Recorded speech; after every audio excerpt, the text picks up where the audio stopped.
Good evening, ladies and gents, wherever you may be around the world, and welcome to Splendid Isolation number 235. And I'm pleased to say we have a special guest this evening, Endeavour. As always, to give people some time to join the stream and what have you, I'm going to start us off with our theme tune from Chris Gard. Take up the white man's burden, send forth the best ye breed. Go bind your sons to exile, to serve your captives' need, to wait in heavy harness on flooded folk and wall. Your new gods sullen peoples have devil and have child.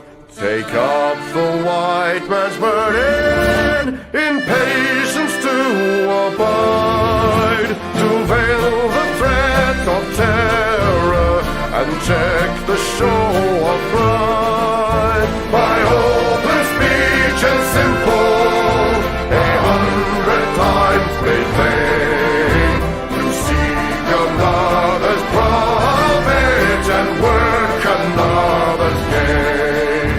Take up the white man's burden, the savage wars of peace. Fill full the mouth of famine and bid the sickness cease. And when your goal is nearest, the end for others sought, what's love and heed and folly? Bring all your hopes to naught.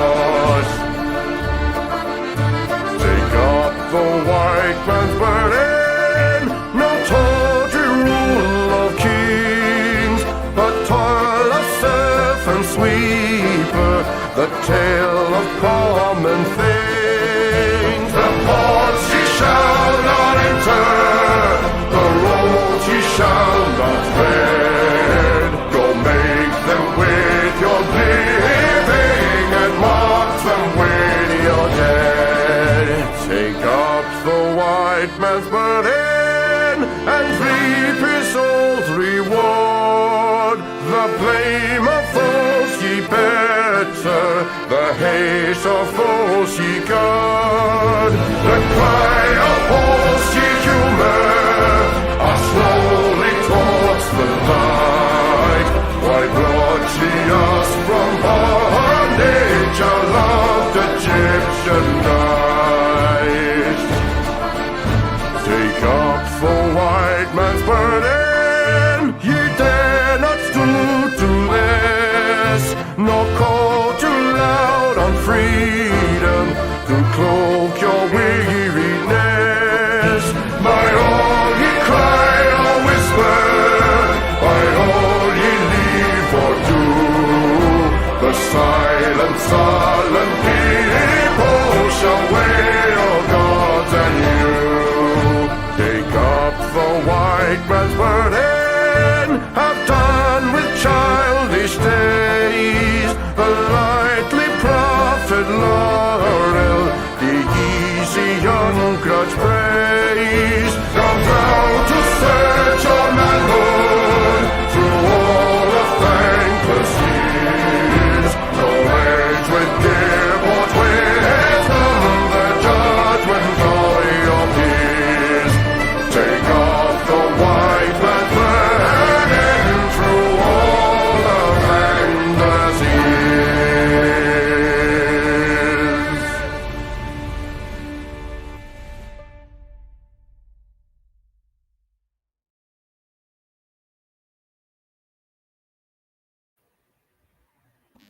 And that was, of course, the excellent Chris Gard. If you like good music, both traditional like that, but also much more contemporary stuff, do go and check out Chris Gard's excellent YouTube channel. And he is also a friend of ours. He's been on this stream, and he's of our way of thinking politically. I'm very pleased to say we have a special guest this evening, Endeavour. I'm sure most people in the chat will know Endeavour. I mean, if you don't, apart from anything else, he does the regular monthly classic movie streams with Morgoth, who's also been a guest on this stream several times, I'm happy to say. And Endeavour's actually been around in our neck of the woods politically for a long time now. So, yeah, I'm pleased to welcome Endeavour this evening. How are you going? I'm doing great. Thank you for having me on again. And I got to say, that's one hell of an intro. Great music, great compilation there. Yeah, it was, yeah. was fantastic. The Chris Gard is obviously the singer, and he arranged the music, and it was also Chris Gard who made all the photographs for it as well, and illustrations. So yeah, it's good, and I'm happy we're able to use it for the stream. It's our normal introduction, and I think it's quite appropriate for what we're trying to fight for, if you see what I mean. But yeah. So as always, I don't know who else is going to be joining us this evening. I know we don't have Aaron Hook this evening because he's busy with family matters. I've asked Alman and Mitch. I very much hope they're going to join us, but we'll see. Anyway, as always, I'm going to ask if people have a first topic for this evening, and because he's the special guest, I'll ask Endeavour first.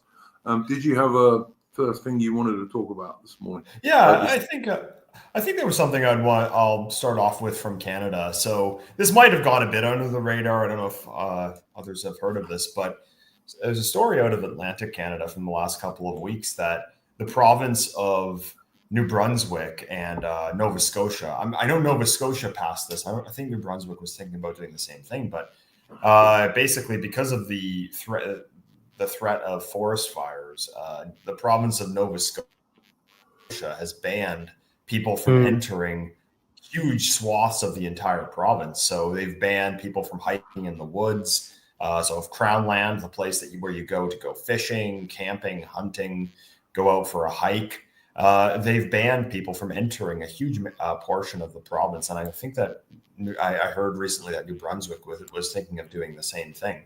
And I mean, I don't know if it's a big story, but it's kind of just interesting because this comes off the backs of the 2.5 years of COVID, which we had a couple of years back. And that's kind of something that it seems like it's a thing of the past now. It's something that's we don't really talk about that much anymore. It kind of has gone out of fashion, but it kind of reminded me of that because I don't know if they would have been able to get away with something like this, something just so sweeping, just such sweeping policies like restrictions like they're passing in provinces like Nova Scotia. I don't know if they would have been able to do that 5 or 6 years ago, but now that we've been through the 2.5 years of the ringer of COVID, it seems like this kind of thing has kind of been normalized. And it's interesting because like you'll see on X, the same people that were trying to justify the lockdowns and the vaccine mandates and everything like that back in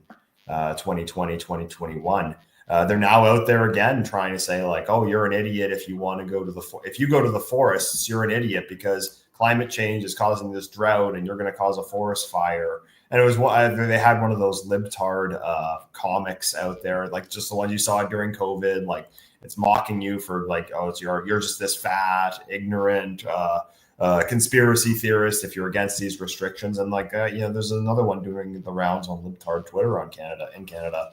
And I don't know. I mean, it might not seem like a huge story, but I think it's just one of those kind of small things, which it's kind of something that's been normalized now. And I think you're going to see a lot more of it. I know that we had a lot of doomsday predictions back in 2021, thinking like what's going to come out of COVID? Is there going to be is there going to be a carbon credit score? Is there going to be the digital ID? Is there going to be the digital currency?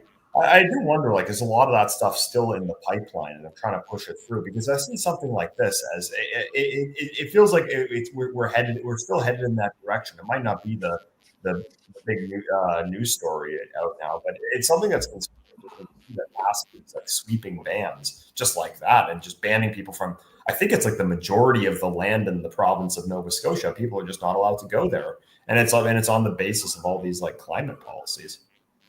Yeah, look, I certainly saw this on Twitter, on X, And of course, I live in Victoria in Australia, which was the most locked down place in the world. Yeah, it was vile, let me tell you.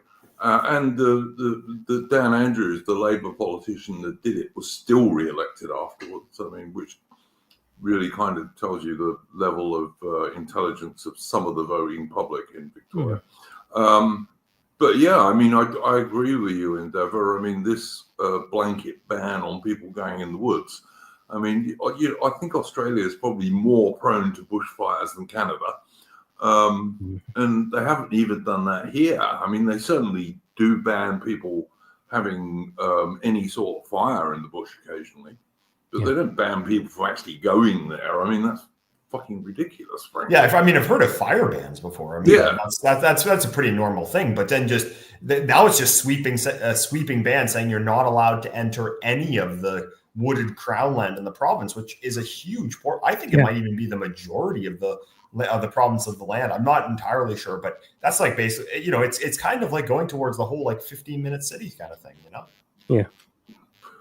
Yeah, I think we can see coming down the pipe. I can certainly see people having restrictions put on how many holidays a year they can have in terms of like flying on a jet and this sort of thing. I could see them trying to do that for sure. Well, and as Therium said, 15-minute cities, all this kind of nonsense. Well, you see that. Oh, yeah, go ahead. Because I saw, one person, he got fined $28,000 for going into the woods. Well, that's a huge fine. This is like, if they were shoplifting or something, doing an actual crime, it would be probably just be let off, wouldn't he? Yeah. But it would be nothing. You have the gall to just walk in the woods. He's not starting fires, just walking in the woods, and that's you can't have that anymore. I mean, don't forget, it's mainly white people who tend to like walking in the woods and this kind of thing. So it might have something to do with it. I remember History Debunked once talking about this when he was going through the woods in Epping, I think, through Epping Forest, going to a walk, and some Indian couple, clearly from the city, come in, and they're like looking at a map, and they stop him and ask him, "Well, what is there to do here?" They don't get it. You just walk through the woods because someone had clearly told them, their white friend, "Oh yeah, Epping Forest is nice to visit." They don't realize there aren't attractions. It's just the woods. You're supposed to enjoy that. Where is the fun fair? Yeah. I mean, because one thing you mentioned about would they in the future limit the amount of holidays you can take in a year? I don't know if you guys noticed this, but if you buy a plane ticket these days, a lot of the companies will actually show you the carbon credit emissions for that this plane, your flight emits. So a couple of years ago, I went on a trip with my girlfriend to Greece, and we took a Turkish Airlines flight, and it said on the ticket, like, this flight has plus 7% carbon emissions above the average. And I mean, has anyone ever actually cared about anything like that? Like, I imagine that even the most hardcore libtard, kind of phony environmentalist type, even they're not going to pay more money to go on a trip to Spain or wherever it is that they're going to go based on this carbon credit thing. So I don't know anybody who would care about it. But what's worrying about it was when they're putting them on the ticket, I mean, the implication is that eventually you're going to be made to care about it. And then, well, I mean, what's the implication of that? It's that you're going to have some kind of carbon credit score. Now, I mean, my hope with this thing is, because I was terrified of this back in 2021, 2022. I thought that it was coming down the pipeline and that it was going to be here by now. I feel like a lot of that stuff, like they're really having a hard time implementing a lot of it, just because of just how much just managerial bureaucratic bloat it would require. But I still think that the people in charge would. I still think that's what they want to do. Just will they actually be able to do it? That's another question.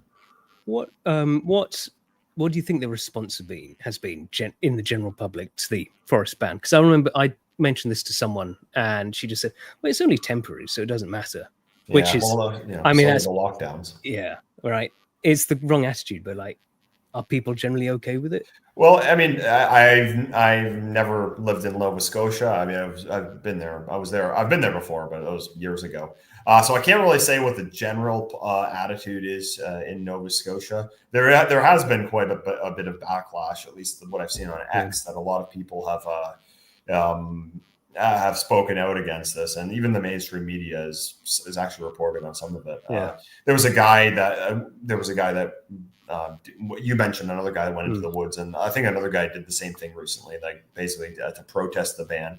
There has been some pushback against it, but I can't say whether it's been that extreme. But I do wonder, like, after COVID, are people kind of normalized that? Because in comparison, that kind of seems tame in comparison to what was being done for those 2-3 years, and that it's something that people might have been up in arms about a couple of years ago. Now it's kind of just something that's been normalized. I mean, the worst thing about it is that, I mean, I can understand a fire ban during a dry season. That's reasonable. Yeah, that's reasonable. But then, like, saying you can't go there at all, I mean, the assumption is, it's like they're just already automatically assuming that you're going to do something stupid. I mean, like, if you go on a hike, usually you're not going to stop and start a fire.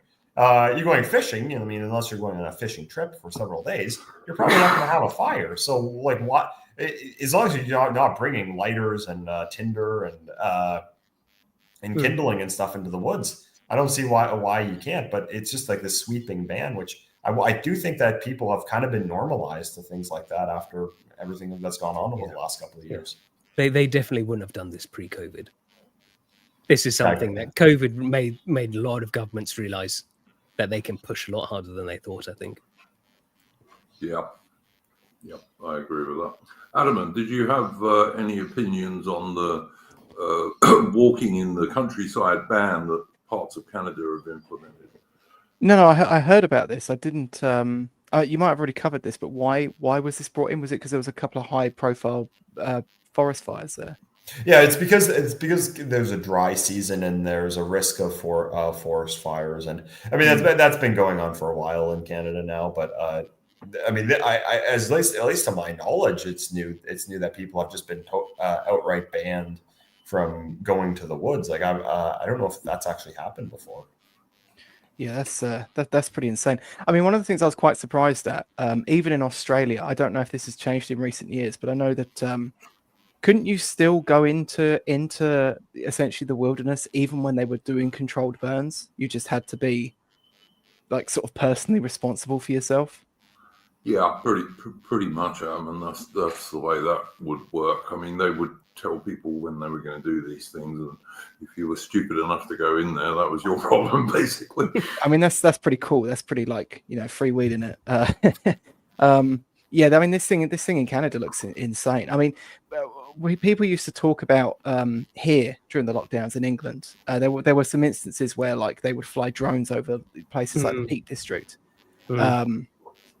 They did that in a few of the high-profile parks. Generally, though, I mean, I live in an area that's designated as an area of outstanding natural beauty, and I used to go on, like a hobbit, just these long walks all day long.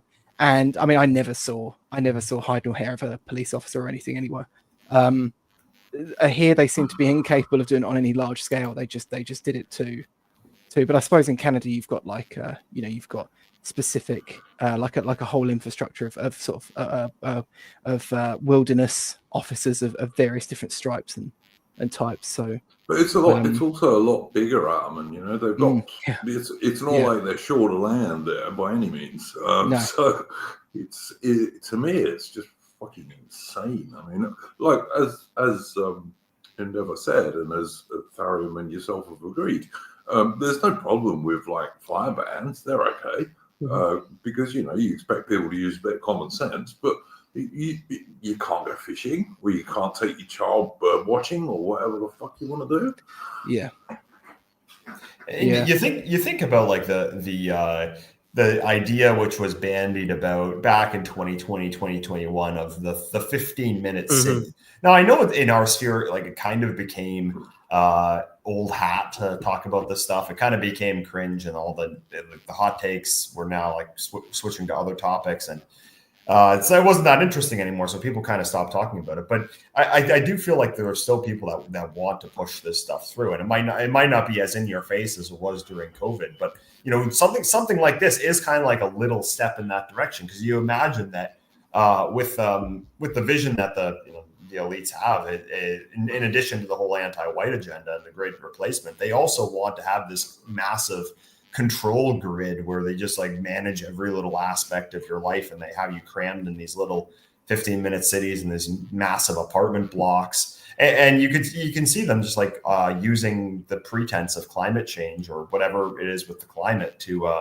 just ban you from just doing anything like this. Just like they're banning people from going to the forest. It's like, you have all these policies which confine you to this little designated zone. And you think with all the technology that they have today, how easy that would be for them. So, like, for example, if you took your cell phone was pinged off of the designated area, like, so the example of Nova Scotia, if it's in the what's it called, in the forest at this time, well, then there you go. They already know you did it, and they can already give you the fine, and they can do that automatically through all the infrastructure they have. Or even if they had that digital currency thing, they could just automatically just reduce your currency by the fined amount. And I mean, it's horrible to imagine just the kind of control grid which is possible. I mean, my home city of Canterbury, they tried to bring in the 15-minute city there, and it got funny enough, people actually voted in Labour, which was the more left-wing party, but they actually came in under the proviso that they were getting rid of it, and they have actually stuck to that. But it doesn't seem to matter, because they've just moved on to bigger things. It's no longer 15-minute city; it's now 15-minute nation. I mean, we've had this ID cards debate in the going on in politics here.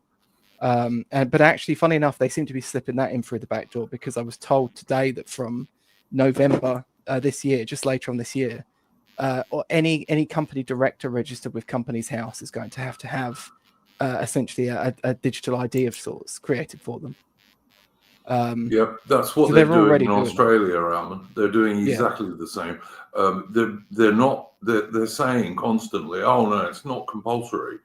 But what they're doing is introducing more and more things that if you don't have it, you can't do them. And of course, a large part of them bringing that in was, there's been a bunch of cases. There was one particularly of a black footballer that has like a bunch of dodgy businesses on the side. And they basically said that, like, by all intents and purposes, he's probably broken the law, but they can't do anything because they can't work out where he lives, even though his address is registered on Companies House, but they're not willing to verify whether that actually is his address or not. But you know that they're going to bring this stuff in, and then they're just still not going to pursue the Turkish barbers and everything else. It's just going to be this fast.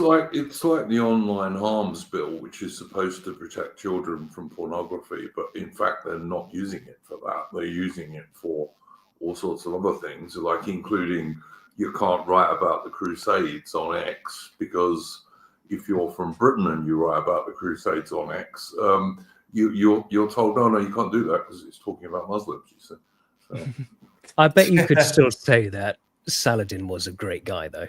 I bet that's. Oh yeah, I'm sure you'd be allowed to do that. Look, I'm sure we're gonna at some stage on this stream come on to the two-tier justice system, and the recent case of the immigrant heritage Labour councillor who miraculously got not guilty, even though he actually said publicly that people should cut people's throats. If anyone on our side had been saying that about immigrants, you would have gone to jail for years, for sure. Absolutely no doubt of that whatsoever. And yet you have people like Jacob Rees-Mogg saying, "Oh no, this is because Lucy Connolly didn't go for a jury trial, and she probably could have." Okay. Morgoth made the very good point that when you have a multi-ethnic, I won't say society because that implies that they're one group, but when you have a multi-ethnic nation, the jurors that you get depend on where you go to court, basically. Mhm. And I haven't seen the actual evidence, but from what people have said online, it seems to me that this Labour councillor got a jury that would have been pretty diverse, shall we say. And that was the reason he got not guilty. Plus, of course, he had a liberal female judge as well, who didn't direct the jury to convict. But yeah. Yeah, I mean, one thing you mentioned, that's kind of related to this is like the two-tier justice. So there was this like in Aboriginal Canadian performance in Nova Scotia, and they were given the okay to go ahead with it because they're not white. So it was this like indigenous version of Shakespeare. I think they were performing like The Tempest or something like that, like their own rendition of The Tempest, and it was supposed to be in the woods. And they were given they were given permission to do it, even though everyone else is banned from going to the woods. And it's like, well, it's already the two-tier. You see that like the two-tier justice is just already baked into it. So, like you mentioned, yeah. What on earth is that? An Aboriginal version of a Shakespeare play? Yeah. Don't they usually complain about cultural appropriation and things? But I mean, it's kind of ridiculous. But like the point is that they were, from what I read, they were allowed to actually they were allowed to do this. Whereas if you're a white person in Nova Scotia, if you said, well, I want to go perform a European version, well, sorry, I shouldn't even say a European version, just an actual a version of Shakespeare, my own rendition of Shakespeare in the Woods. I want to go perform Macbeth, traditional Scottish tragedy with King Duncan and King Macbeth, and that Nova Scotia means New Scotland. That's in Latin. Well, then you're not going to be you're not going to be exempt from the ban, but then this group is allowed to because, you know, all of this kind of managerialist bureaucracy, it's anarcho-tyranny because, and even though I wouldn't consider it necessarily anarchy that these guys are going to the forests or anything, but it's enforced. It's enforced with, I guess, what you'd call cultural Marxism in mind. It's always going to be enforced in an anti-white manner. So the thing you mentioned with that online harms bill. So if you go on X and talk about the Crusades and about how Muslims were victims or how Saladin was like such a great guy or something, well, you'll be fine. But then if you go on X and talk about how Richard the Lionheart was a great conqueror and a great warrior king, well, then you're going to get banned or you're not even just banned from you're banned. You're going to be have the law cracking down on you for that, for goodness sake, because it's always going to be enforced in this two-tier kind of way, just like COVID was in some ways as well. It's also the other two-tier aspect of it is that they'll ban us from like going to the woods, but our elites, our betters, Bill Gates and stuff, they will all have their homes in the countryside still. They'll have their fancy mansions off, and we'll just not be allowed to go to them.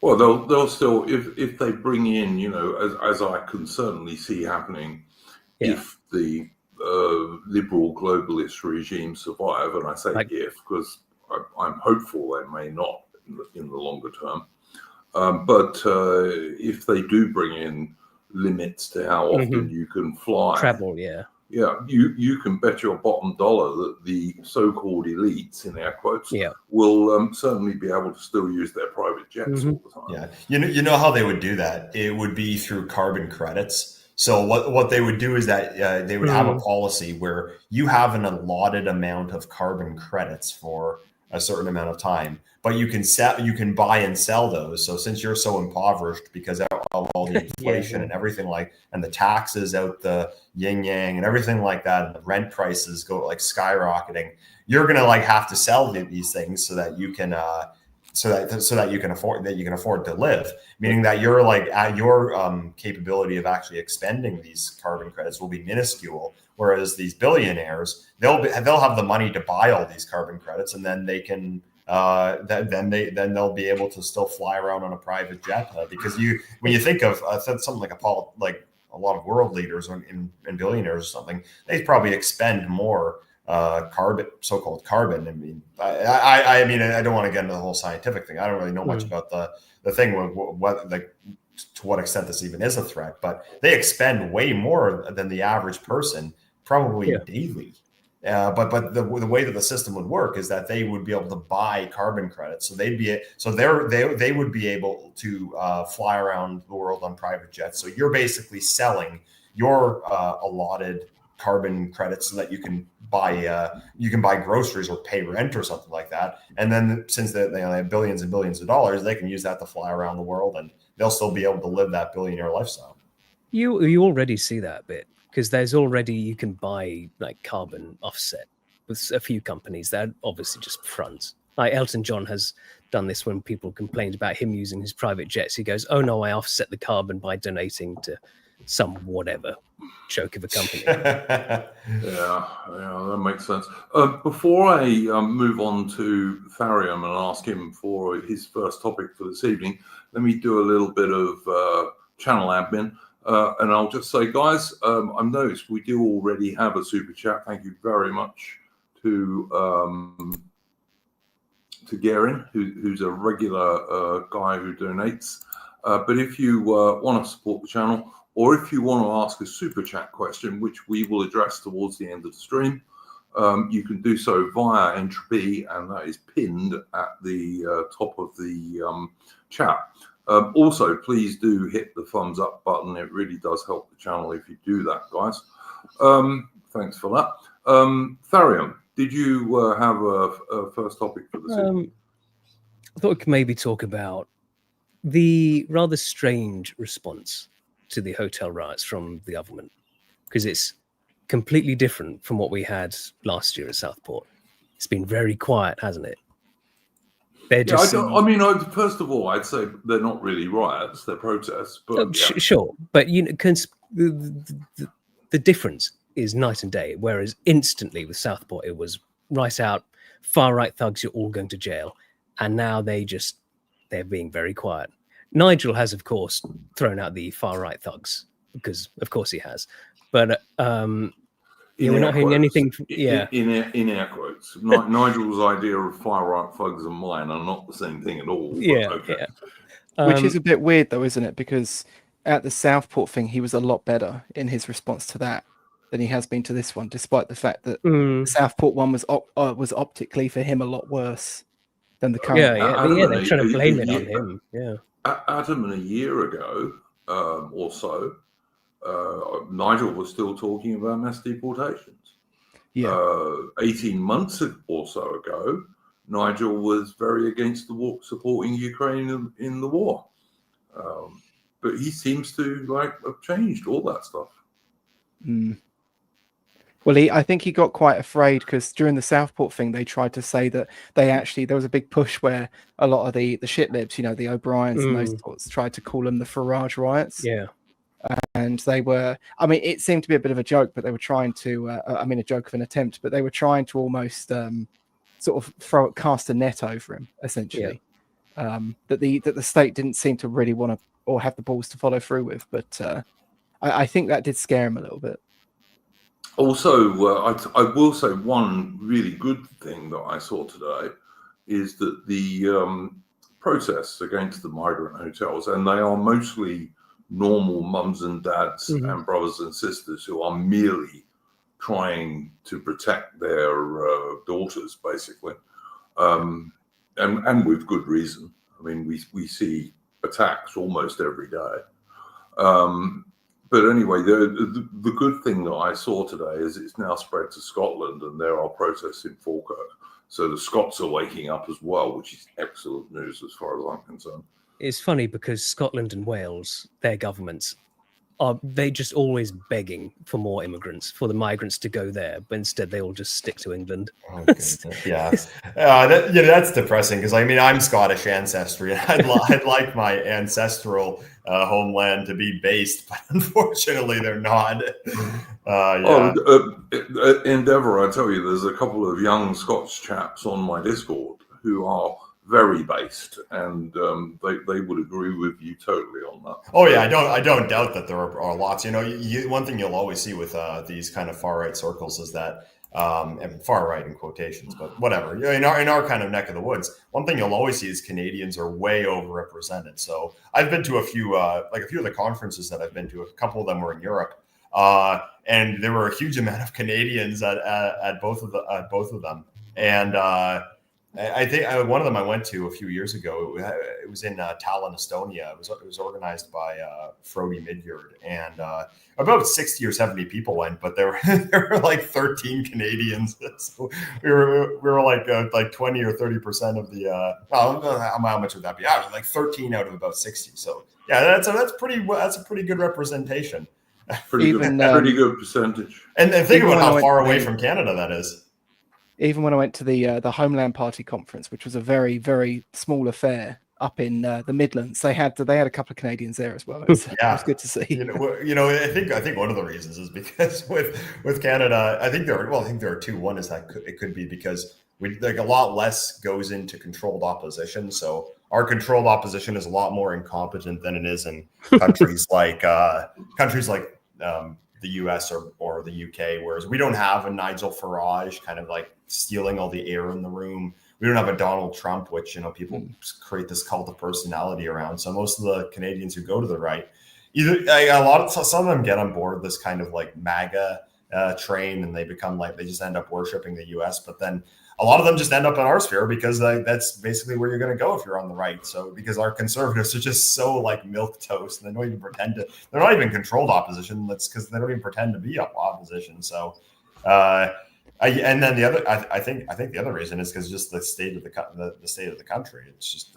it's clearly they're going in the wrong direction. So. That's one thing I've kind of found encouraging, that you see Canadians all over the place in this kind of neck of the woods of politics. Mm.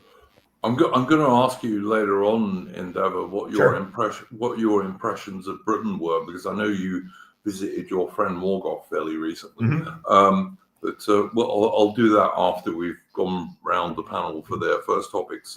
Tariam, would you like to carry on? Yeah. With So your first topic?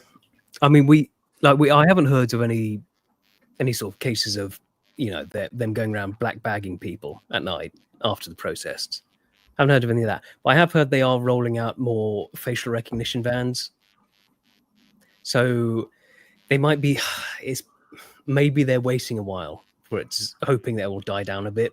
It's also Tharium. It's also interesting that the police don't enforce mask bans. Like, you're not supposed to cover your face, but they don't enforce that on the Antifa lefty Renomobs. But of course they do on the mums and dads who are protesting to try and protect their doors. Yeah, they did seem to do that after the fiasco at Epping. I think with the Britannia hotel thing up in Canary Wharf, they did seem to actually clamp down on everyone that was showing up with face coverings, regardless of who they were showing up with. I think it's because I suppose they felt like they had a massive amount of egg on their face after they were sort of shown to be bussing in people, some of which were wearing face coverings, and then had to sort of play fast and loose with the language to get around it. The police were bussing in lefty Antifa types and escorting. Mm. I think with the shutdown of US aid, I think that's making the counter protest a bit more incompetent. Now they don't have the same funding. Yeah, which is good for us. One thing you always see in the UK, I haven't spent too much time there, but every time I see one of these libtard protests going around on social media in the United Kingdom, they always have those same yellow, pink, and white band like stand up to racism signs. Stand up to racism, and you just know that something is astroturfed if they're walking around with those, because they're handing them out. I mean, does every single libtard in Britain have one of these things in their closet? Well, obviously, no, they're so paid for. Endeavour, those things. I can't remember who it was now, but it was pointed out on X on Twitter that these things are paid for by a government-funded quango, which is related to various trade unions, who, of course, are basically a wing of the Labour Party. So and they don't keep them; they throw them away. after Yeah. each protest. So it's not like, they don't keep them for the next protest. They're just thrown away, these environmentalists. They're happy to throw this crap everywhere. Yeah. Yeah, they bring them all up in a van and distribute them from there. Because I noticed there used to be a lot of pictures put out by that organization of their protests, and sometimes people would put in like a crafty picture they took before where you could see that they'd showed up with more equipment and more signs than they had people to hold it all. Geralt of Rivia is correct in the chat. I do believe they get funding from the National Lottery, for example, which is a government organisation, basically. Yeah. So did you have anything else to say on that, Therian? I just think it's weird. It's sort of like, feels a bit like we're just waiting for it. I don't know. I don't know. It's just, I don't know what they're thinking. Because they're not, and especially like Starmer's been so schizophrenic with everything. First he has his Island of Strangers speech, and then he goes, "Oh no, I totally reject that." And now he's back to actually all illegal immigrants will be deported. It's so weird. I just don't know what to think. Well, don't forget, Starmer's a man who doesn't have an internal dialogue, and who's never read a non-fiction book ever. So I have my doubts and opinions about Starmer, but Mitch or Adam, did you have anything you wanted to say about this subject? No, not from me. It is a bizarre one. I mean, I am worried that they are just waiting for this to essentially die down, and then they're just going to come out and do the same things. I mean, we're going to talk about this Ricky Jones case later on, I assume. Yes. But like there were ways. I mean, there's quite a lot to say about that, but there were ways in which certain working parts of the judiciary were weaponized against people during the outbreak from that Southport thing. But a large part of me also just thinks that they just don't know what to do now. They seem to be sort of largely out of ideas. Yeah, it could be that, like the Southport stuff, they came down hard. It clearly hasn't worked.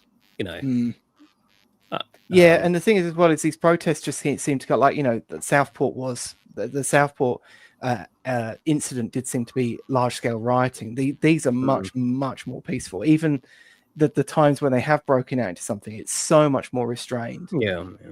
Which, I mean, obviously I don't believe that protesting achieves anything. It is kind of, in this instance, it is very good for, in a sort of non-destructive or non-self-destructive mode, just making your enemy just rip their own mask off repeatedly over and over again. It has been kind of good for that, but I think they're good for community building as well. Yeah. Because a lot of these people probably met people from the local communities that they hadn't met before. Then have friends that strengthen that, which is bad for our government. They don't want that at all. It's also showing people who might think they think like that, but not many other people do, that in actual fact there are hundreds of thousands of people who think the same way.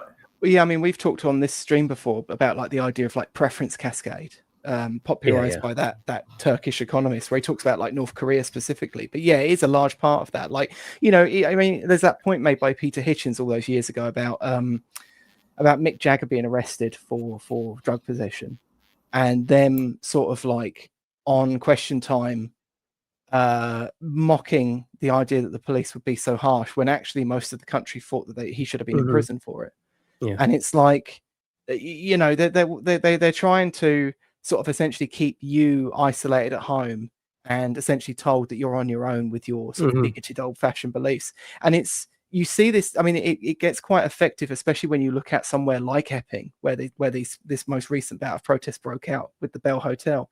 Epping is made up of former Londoners, and a lot of them, they live in these sorts of like fortress-like houses, where they've essentially been deracinated from their old community, and they find themselves essentially just living as an individual on his own island in what used to also be a community in its own right. So yeah, in a lot of ways, it probably is very effective for bringing these largely broken down, deracinated communities that were created that way by the government and by immigration, and sort of bringing these people back together. So yeah, so hopefully a lot of good can come out of it. I'm sure there are people in the government watching this sort of English ethnogenesis again, and that's got to be scaring them. Yeah, well, the guy as well, like Labour after the Southport thing. I forget the name of that guy that they got in, but he was largely behind, essentially like the what was that? What was that town where the BNP almost got a seat, and they blacked it up in Essex there, not far from Epping actually. I can't remember the name of the place, but he was basically in charge of that. And he was in charge of essentially, essentially them sort of subverting and destroying those people. Oh, Romford. Is it Romford? No, it's not Romford. Where is it? Aaron Hook says Barking. Yeah, Barking. Barking. Yeah, that's the one. Barking. And so I don't see how what that guy believes and runs on it, how that's going to be effective for the government now with what they're trying to do and what they're trying to face. I mean, that just kind of seems like, again, like they're just trying to employ the same old tactics that won't work sort of post 2016. Well, I mean, let's look at the example of Birmingham. I mean, Birmingham City Council recently lit up their vile modern town hall in the colours of India and Pakistan to celebrate Indian and Pakistan independence in 1947. What's that got to do with Britain, as many people pointed out? But at the same time, there were dudes going around and putting crosses of St. George flags, English flags, on lampposts, and of course the council was taking them down, saying that that those flags threatened lives somehow in England. It's just so insane.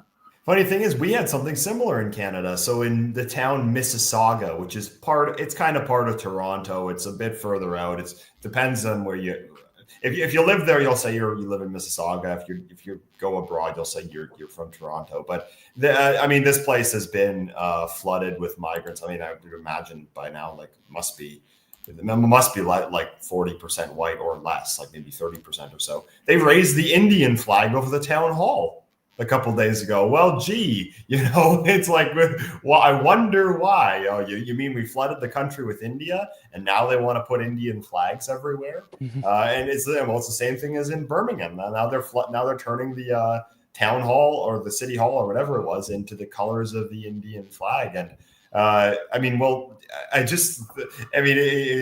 message is pretty clear. They did the same thing in Ohio. So that guy Vivek Ramaswamy, his state, where he wants to run for governor. Well, I think in the Ohio State House or something like that, they put up the Indian flag. And I mean, one thing that's funny about with them is like they're just one thing I've pointed out about them is like the similarity between Indians and Jews is that they're just so like ethno-narcissistic. That like that everything just has to be about them. That everything they'll just make it they'll find some way to make it about them. There are all these hilarious takes that go around social media from some Indian guy that he'll say, well, don't you know that Indians have been in Britain since the 17th century? Don't you know that every single battle that Britain has won in the last 300 years was because of Indians? It's just like, it's such a cope. And it's not even something new, because I posted a meme about this a few days ago, but there's this quote from Gandhi. I don't know if he actually said it, but it's attributed to him, that he says, well, what do I think of Western civilization? I think it would be a very good idea. Well, I just took a picture of a town in Switzerland, and then a picture of India, where like in the town in Switzerland, just crystal clear light blue lakes with swans swimming in them, and a beautiful bridge and church, and then in India, it's just this shit-filled river cut with plastic bags. And we don't have civilization. You see, we just don't understand the wisdom of Indian civilization, and we just have to go there to find ourselves, like every millennial woman did. They're the world's first poo superpower. One thing that was surreal was that they even had this picture going around Twitter There's a guy in Poland. He has a channel called Polish Connections. I don't know if you guys have seen him before, but he posted this photo of the like European cricket like championships or something in Latvia. And there was the quote unquote Latvian team, the quote unquote Lithuanian team, and the quote unquote Maltese team, and all of them were all entirely Indian, and they're there with the Indian flag. Oh God! And it's just everywhere now. I mean, the Baltics were pretty like homogenous, like 99% white until recently. It's not the case anymore. The funny thing is, India can flood like any nation with 100 million people, and it won't most populous nation in the and world. It won't even touch their native population in India. There's just so damn many of them. And India is such a great place. Same with Pakistan, that they all want to live in the West. Yeah. And it's funny that, like you're talking about the arrogance they have, because they've never been conquerors. They've always been conquered. They've never been conquerors themselves, but they act like it, you know. And their current sort of view of conquest is just, well, we will reproduce, and then we will use your goodwill against you to flood you with our numbers. I love those memes that compare Olympic medals. So India has 1.4 billion people, and Estonia has 1.4 million only, but they have more Olympic medals in their history than India. I mean, like, India really should be better, given just the sheer amount of numbers. You would think it doesn't make sense to me. There should be some genetic like good specimens among them. Don't forget, India and Pakistan both have nuclear weapons. Yeah. India builds its own aircraft carriers, and India even has a space program, but they don't have enough toilets. No. I mean, that's another similarity with them and the Jews, is like that they're physically weak. It's strange. Mitch, did you have anything to say on this subject before we move on to Arman and his first subject? Sorry, Mitch. I was going to say, you mentioned the flags. Yeah, I think the flags is a really good thing. I think anyone who can go put a St. George's cross up somewhere. Yeah, the English need to realise their ethnic identity. Yeah, this is in a way. The Scots and Welsh have always had this, but the English need to get it back. Yeah, because people, I think it seems to be spreading. People putting up flags places, and that's really good seeing that, and it makes the right people angry as well. So, yeah, doubly do that if you can. Yeah, that's. I mean, loads to see just a good segment going in Quiet Revolution, where you see loads of England flags all over the place, because you've got the St. David's Saltire of Scotland, you've got the Welsh dragon flag, and you've got the Irish tricolour. None of those are threatening, but the English flag, like the flag of St. George, is the one where that is the most taboo. That's the one that is most frightening to the Labour Party. And I think I think Aaron mentioned we got Morgan McSweeney, who I think a certain brown academic loves that guy, and also Blair. But that's the thing about with the Labour Party, is they don't really know what to do. I mean, it's kind of like when you read about the Soviet Union in the last 5 years, after all their moral authority has been eroded by Chernobyl. Like they're just a bunch of they're like lobotomized scientists trying to push a load of buttons on a machine that's no longer working, as Aaron would put it. Like, there's not really an out. There's not really an off ramp now for the Blair Watch system. It's going to be replaced by something else. The only barrier towards anything toppling the Blair Watch system is literally we don't really have much of a party that's willing to completely upend the system.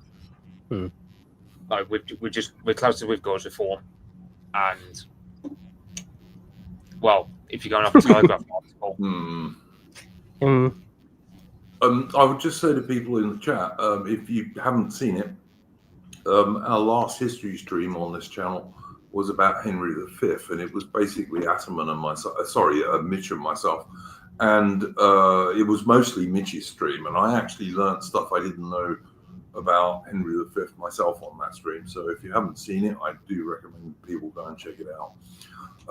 Adamant, did you have a first subject for this evening, mate? Yeah, actually, because it was either going to be the Ricky Jones thing, but we'll talk about that later. So I'll park that. But there is something else. So I don't know if any of you saw about this this Valentine's Day, where they were doing the kids in schools were writing Valentine's cards to asylum seekers. Yeah. All of those teachers, and they were doing that to kids as young as 5, I believe, but all of those teachers, in my view, should be sacked, because there's no way that little kids should be writing Valentines to grown-up men. Well, they're part of an activist group, actually. I mean, I had to look into this, but they're part of a group called Schools of Sanctuary. And bearing in mind, the BBC were claiming this what didn't happen. They had to come out and they were like, "Oh, this didn't actually happen. This isn't real," which obviously isn't true. They had to specifically say it didn't happen in Northern Ireland on a Friday. Because that's the one part of the UK where it hasn't actually happened yet. And of course, I mean, that kind of tells you everything you need to know. The fact that they have to immediately come out and say, no, this hasn't happened, shows you that there is a largely nefarious angle behind this. They weren't doing this. It wasn't that they did this and they didn't realize people would take it so badly. They knew people were going to take this badly and they did it anyway. But yeah, this group, Schools for Sanctuaries, they have like a whole. It's called the website's called schools.city of sanctuary. And they have a whole pack on there about how you should like engage the class in this and all stuff like that. A whole toolkit on it. They constructed it last year in 2024, but I don't think it really got off the ground until this year. It's like it's 8 pages long. People can go and look at it themselves. But they also list on there. They list. I could find it earlier. I can't find it now. They had a whole section about. Because they call their activists local leads, and they have a list of like every city, like as if they're saying like, oh, we're Legion, we're everywhere, and they've got this. I mean, they call it the network, and it covers it's everywhere. It's Barnsley. I'm just going to read out a few of them. You got Birmingham, obviously, Bradford, Brighton and Hove. Doesn't surprise me at all. Coventry, Derby, just says Devon, and just infiltrated the county of Devon, I suppose. Funny enough, they said it wasn't in Northern Ireland, but they have got Londonderry on there, so that's another lie straight out. Newcastle. It's just all over. There's dozens of towns and cities on this list.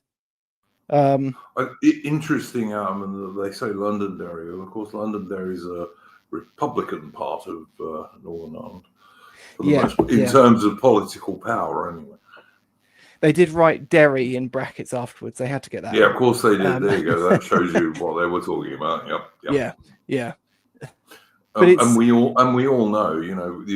Listen, there are people in this chat who think for some reason I'm anti-Irish, and I'm not. I'm really not. I mean, like I said, my mother was Irish, for God's sake. Half Irish and half Welsh, if I'm being accurate. But anyway, I'm not anti-Irish. But we are British and Unionists as well. Yes, I am British, and I certainly am Unionist, and I think that Ulster should remain British. And I'd like one day for the Republic to come back into Great Britain, but Yeah, I'm also for a unified Ireland under British rule. But based British rule, not this British rule. Yeah, absolutely, not this British rule at all. I mean, I'm not even for England being run by this British rule. But yeah, the thing is, I fully support the good Irish nationalists who are protesting about Ireland being invaded and taken over by immigrants, but you've got to bear in mind that Sinn Féin, which is the political wing of the Provisional IRA, completely supports Ireland being taken over by any number of third world migrants. They are all about Brits out, Somalians in. That's their main thing. And this is why places like Londonderry or Derry, as the Republicans call it, are in favour of that kind of stuff, and why it's the only place in Northern Ireland they would have such a vile organisation of child abusers. I was on a stream with Harry the other day, and he's of course got his gay Sivna attitude. And someone in chat said they'd normally be my enemy because they were Irish, but found themselves agreeing with everything I was saying instead. So yeah. I mean, it's just such a shame that everything that went on in Ireland. Now, I'm neither one way or the other. Of course, I guess as a Canadian, I'm a United Empire loyalist, so I would always side with Britain first and foremost in any kind of your conflict in Europe. But I mean, you think of the struggles and like the years of the troubles in Northern Ireland, and regardless of what side you fall on that, like the idea that they went through all of that just to hand Ireland over to Somalis and Nigerians and Indians. I mean, it's just nauseating. Like, regardless of where you stood on a conflict like that, Catholic, Protestant, Republican, Unionist, they weren't fighting to hand a place over to a bunch of migrants from the third world. And the fact and the idea that would end up being the result, it's horrible to think about. I mean, someone asked in the chat earlier if I was aware of the Irish situation. I don't know exactly what they were referring to in that. I have been to Ireland, but I don't really know that much about the country. It has been encouraging though to see several of the things that have happened over the last couple of years. I remember, I think it was in 2020, was it 2023 or 2024? There were these quite big protests, which got quite heated in Ireland after, I think it was some Algerian guy had stabbed like a couple of children or something like that. But it's good to see them agitated, and they seem to have a lot of fight in them as people. But I mean, their government's just horrible. There's another video just the other day that went round of some guy going up, Allahu Akbar, stabbing a couple of police officers in Ireland. Yeah, they were only saved because they had anti-stab vests on. Otherwise, both of them would have been severely injured. Yeah. Yeah. The press there, of course, said, "Oh no, it was actually this was far right misinformation, and it was actually an Irish man doing the stabbing." Yeah. Because he happened to be born there, right? So yeah, he's one of us. Yeah, and they always put that in the headline. It'll be like Irish man stabs a bunch of. Did they have something like when there was some like guy from Sudan in London who did this a few years ago and it said British man goes on a stabbing spree. Yeah, just the other day I think it was Spain. There was the headline: 3 Brits rape a woman in Spain, and of course. They weren't really, but yeah, they will still run with that headline. Yeah, they do that shit all the time. I mean, I'm like Endeavour. I've been to Ireland several times. I've had really nice holidays in Dublin and what have you. I know. I'm, as I say, the real Irish nationalists who are against mass third-world immigration into Ireland. I support those guys 100%. But the leadership of the Provisional IRA and Sinn Féin have always been Marxists. That's what they are. I'm sorry. I've got the thing as well about like the naming convention when they say, "Oh, this person's a British," or "This person's Irish." This native stabber. They don't even carry it with any sort of authenticity. Like you know that deep down that they know that this person isn't this or that or the other because of course they do. When they say it, it's almost like it's inauthentic to the point where it almost sounds like it's laced with sarcasm. It's absurd. Yeah. It's also interesting how quickly it happened in Ireland because you think of the subversion in most of the other Anglosphere countries, so Canada, United States, Britain. You can see it kind of building up from the 1960s. So all of the stuff was already baked into the cake back then. But then, it took several decades to take full effect. But you already kind of see the process. So the process to get a city like London to be minority white or minority white English, that took about that took decades and decades with Ireland. It just seems like 5 years.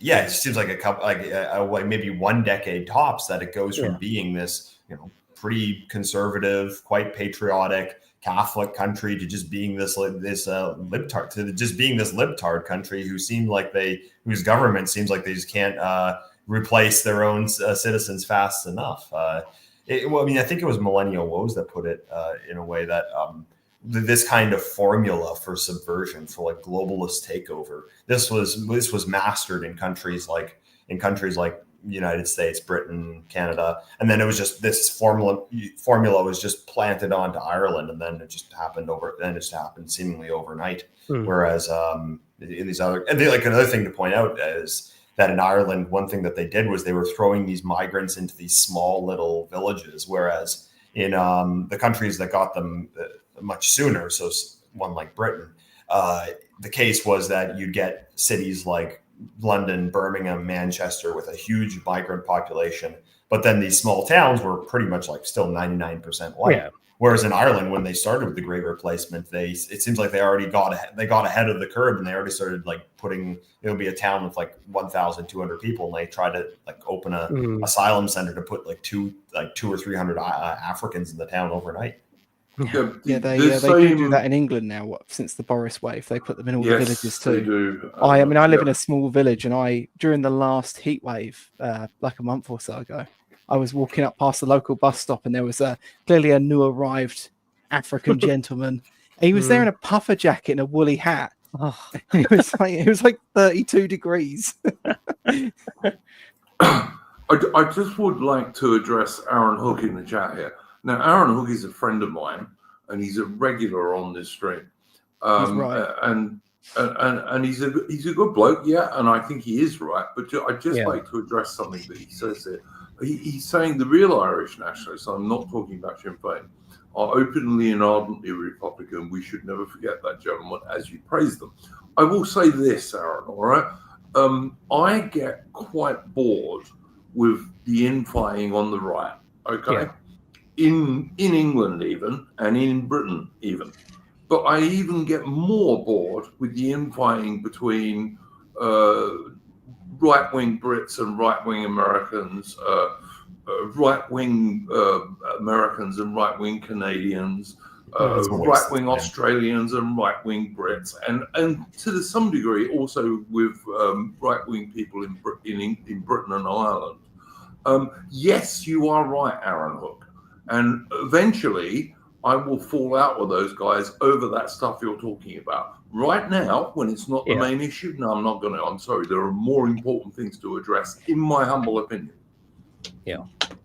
I mean, that's the way I feel about it, too. It's really kind of annoying that there's this massive, what I consider really to be this distraction in Canada now, that we have this big wave of this phony patriotism, but it's just being against Donald Trump and America. So the people pushing it, they're like, well, we still want to flood the country with India, we still want to flood the country with China and Somalia and the Philippines, but don't buy an American product. Oh, then you're a traitor to the country, and the elbows up, which is the stupidest slogan ever, by the way. I mean, do you guys know what that? Mickey Fraser has this right. He says, "Win first, then sort your differences out." Yes, exactly. Well, we got to win first, and we have nowhere near won yet. Yeah, I've seen some. Sorry, I've seen some people they kind of I don't know. They're just retarded, like Civnat British nationalists, and they sort of think their talk is all like, oh no, it's fine, bring in all the Indians, bring in all the Pakis, there's the Germans who are the enemies. It's like, come on, what century are you living in, for God's sake? And how many Germans even are there in London or Birmingham? You walk around, I don't think you're going to find very many. Yeah, I mean, we should fight our real enemies first, and that is not this traditional, to some degree, rivalry between people, Yeah, it's something which it's annoying because in Canada it's something that's just kept alive by the older generation. So with boomers, they the Canadian identity throughout our history, so it's not a recent thing, but it's been defined in opposition to the United States. So that goes all the way back to the American War for Independence, and that Canada was provinces like Ontario were originally formed by were settled by loyalists who moved north from the 13 colonies. 100% true. Yeah. So I mean, it's been in the Canadian psychology for a long time. It's not a recent thing, but within the last I'd say 50 or 60 years, it's become that the Canadian opposition to the U.S. is that we're more liberal than them. So after the end of the British Empire, after the end of after we couldn't define ourselves as being loyalists anymore to an empire that no longer existed, it became in a funny way. It was kind of like being more loyal to the American globalist empire than Americans are. In that, the idea was that Canadian identity is that we're more liberal than Americans, and then it's just like different consumer choices. So instead of liking American football, we like hockey. Instead of drinking Starbucks coffee, we drink Tim Hortons. And it's something which is like it's kind of making a comeback, which is irritating because it was Endeavour. Do you know? You I'm sure you will know Dave, the distributorist. Yeah. Oh yeah, I know. And of course, he's married to a Canadian lady, and is living currently in Canada, I believe. Although he's going to probably move back to the US. But even he was saying he was getting certain amounts of bullshit because of his American number plates on his car.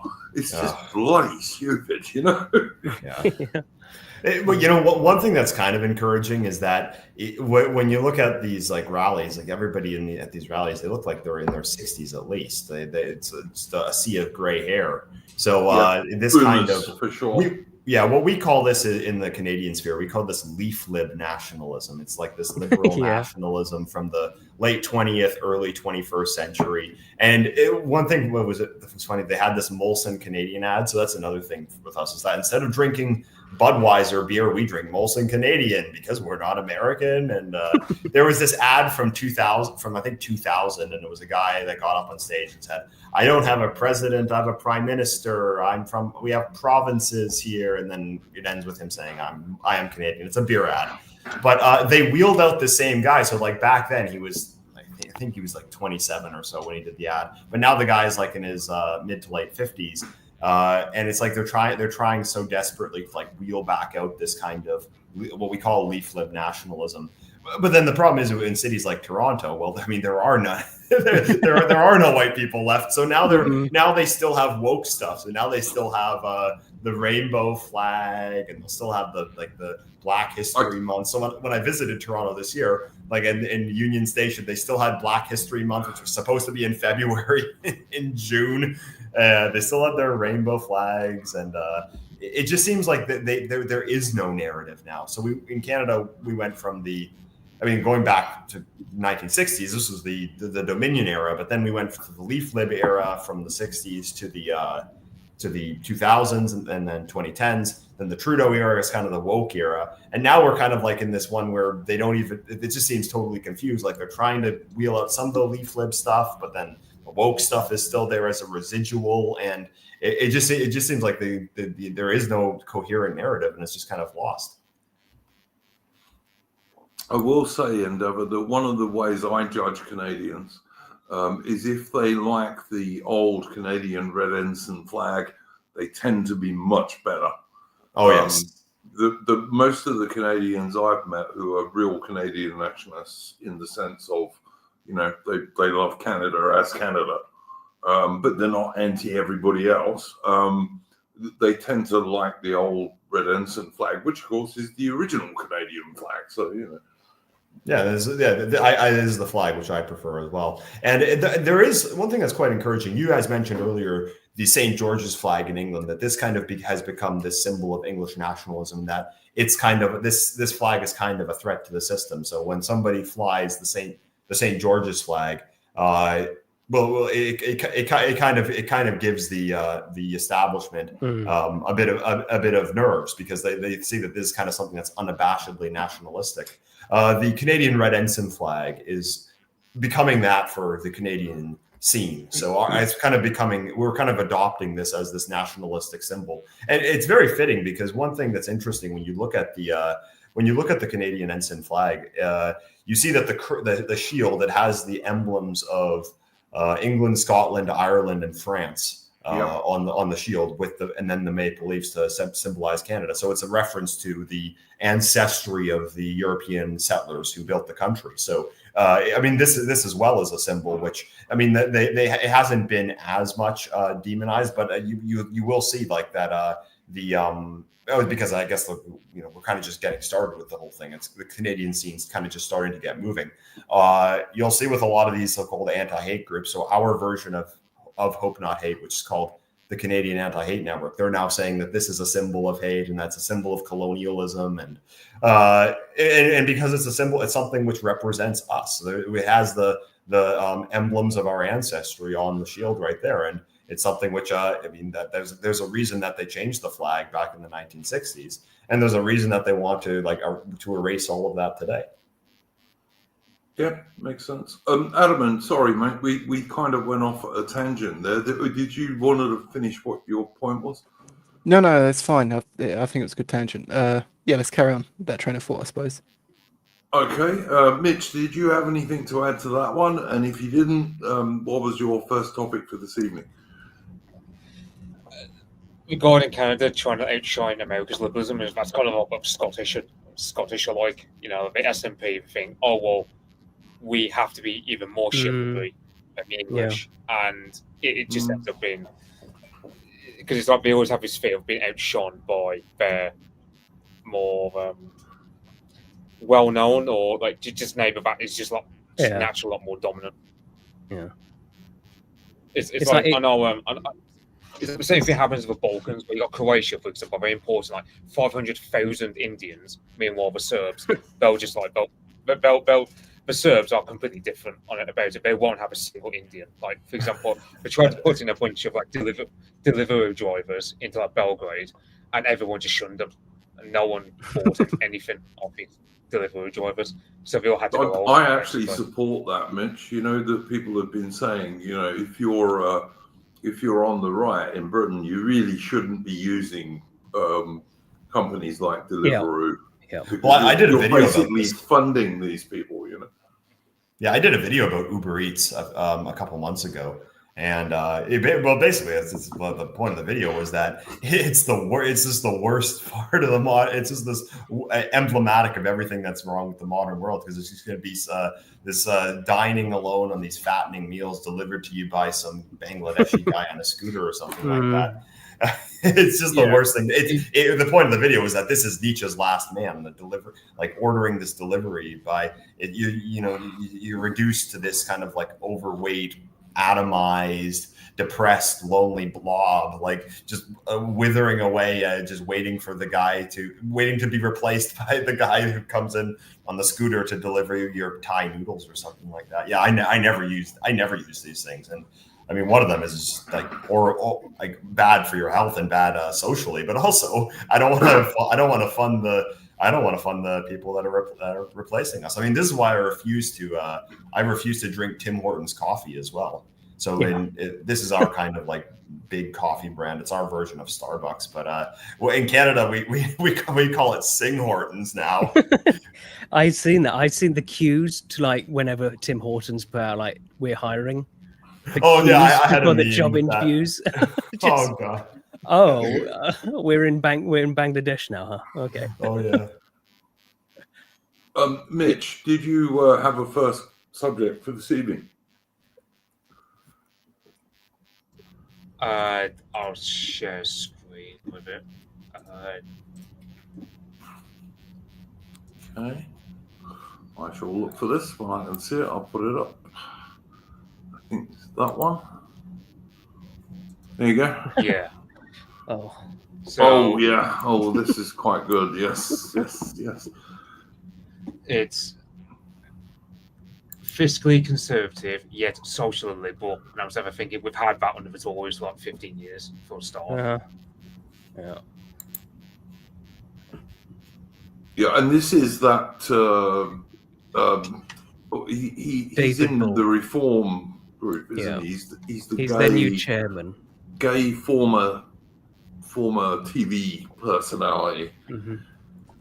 Yeah, He's now, it's what Fugami says, when one sits in one's bubble in London, you don't understand the level of anger or frustration or upset with what's going on politically. And I hear that when people have had a few points and they go, I mean, I see that in my neck of the woods. Like you for example, I mean, you know, it's like my mother and I were just going through town, and she'll just say off the cuff, "Oh yeah, there's so many 5-letter words starting with P and ending with S about this stuff like that." She'll just say that off the cuff, and it's because my town got affected hard by the Boris wave, so I'm imagining I noticed, for example, a guy who's only a year older than me. He comes across as very normie. He'll just say, he only likes English taxi drivers, and he says English in such a way that if you read between the lines a bit, you know what he means. yeah. It's just, and he's a normie. He's not at all political. I don't think he's ever voted. So that's one of the things where this makes it ironic for what comes later. Like, Yeah, that's a good start. You know, okay, you recognize the anger. Okay. Yeah. What's your solution then, David? Well, he does go on, yes. Yeah. But this is like, I used to be a fairly big supporter of Nigel Farage and reform. And whilst I will still probably hold my nose and vote for them at the next general election, because who the hell else you're going to vote for, unless things change, he's just totally lost my support, because he's just not willing to support the real Anglo-Celtic British people. He's just not. Nope. Yeah, like, there's a funny bit where it goes on about how much he admires Donald Trump again, and he's like talking about subscribing to British values again. I mean, prevent going about British values all the damn time. So British it's kind of an empty values, plate. yeah, right. I thought British values were conquest and not losing in war, but you know. Yeah. I saw at one point he says, in response to the anger, he says, but we're going to have conversations that people don't want to have, like about transgender rights. Why? Oh, Why, David? Like this? Why do we need trannies in prisons? You know, because like reform got backlash from that, and they tried to sort of go, oh no, but then they're backtracking on that again. And this go, well, but he's bringing out football shirts, Darian. Yeah, You know, Farage is bringing out football shirts. Like anyone gives a shit about football anymore in that sense. Yeah, and it's not for example, he says he attended Pride when he was in a Tory party back in like David Cameron's time, and he was even put as a Tory candidate. The only reason he didn't become a Tory party MP was because he was terminally ill father at the time. And then, and this is about about the transgender policy. It's one of the things where I can get people saying it's a distraction, like in terms of a transgenderism not being the biggest issue, but it's one of the things where, like, you sit there thinking, how many times have there been? Because one thing about the troons you get in prison, the vast majority of them are there for sexual offences. Yeah. So, and the whole position we have is if you mutilate yourself enough, then you can count as a woman. I know. And like, I see the defense for Nigel on this going, well, the numbers are actually really low. Who cares? It's such an easy thing to say. It's an easy position. J.K. Rowling is outflanking you to the right. For God's sake, what is wrong with you? Like, and she sure ain't actually on the right. I mean, she's not our friend. No. She's merely a anti-tranny, basically. She's an anti-tranny feminist. That's it. I have a theory that she might have been more right-wing in the past, because there's a lot of like quite conservative sort of attitudes in Harry Potter, and rather unpolitically correct depictions of things. Not the new one at the moment. But I think they're going to change. They're going to race swap people in. But I think after they came out and she got famous, she gets a new social circle, and she just went full shit lib with that. You know what's the most disappointing? Who actually in Britain who might vote reform supports putting Yeah. men in women's prisons. I know, I don't right? think anyone does, basically. Yeah. I mean, the worst thing about all these center-right parties is that there actually has been a shift on the right, whereas people are actually willing to embrace a lot of our ideas now. It might not have been the case 7 or 8 years ago, but these within the last 3 or 4 years, there's been a major shift. But these center-right parties are constantly just lagging behind, so they're still like playing the whole cucking to the left, trying to prove how not racist you are, trying to prove how when they call you a Nazi, trying like just groveling, like, oh no, I'm not. I have so many black friends and Jewish left are friends. the real racists. The right, yeah, the real racists. and it feels like the entire, almost the entire right, at least the base of it, has moved on from this. Like we don't act. This doesn't appeal to us anymore. But it seems like these establishment right-wing parties are still like lagging way behind on these issues. So I mean, one people could make the point that someone like Nigel Farage, whether he just doesn't get it or whether he is deliberately controlled opposition. I mean, I won't say one way or the other because I don't think I'm most qualified to talk about British politics. But you get the feeling with a lot of them that their goal is not to actually solve any of these problems, but just to waste time. When what I think would happen with them is that if they actually became more genuinely right wing, I think they'd be more electorally successful. So if they just wanted power, if they just wanted to get elected and they believed in nothing, then they would actually probably come in our direction. But it seems like they refuse to because either they are controlled opposition or they really are just that clueless. Mitch posted a Reddit post in the Discord the other day, and it's from some leftist concerned that all his friend groups seem to be becoming a lot more racist. It's like, yeah, we're on the ascendancy, mate. Yeah, all sensible, sane people are becoming that way because all people in the world are that way. Doesn't matter what their race, creed, or color is. They're all that way. I mean, Zulus are that way against other Africans. Never known other races totally. It's just natural. But the only people who deny this are liberal, lefty, white guys.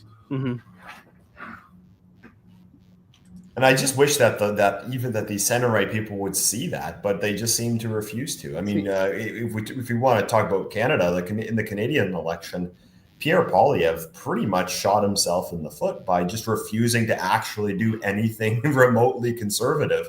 And in the last couple of months, he's kind of gone a bit in that direction, but it would have been nice to have done that before the election. So I think he might have realized that he really botched the whole immigration issue because there was just no energy. I mean, we had been through 10 years of Trudeau, and the Liberal Party got reelected. I mean, albeit with a leader with way better optics. I mean, at least he's not this Mark Carney's not a laughing stock like Trudeau. But also, Endeavour, bear in mind, Mark Carney was also at one stage the leader of the Bank of England, which is one of the worst globalist neocon organizations you can think of.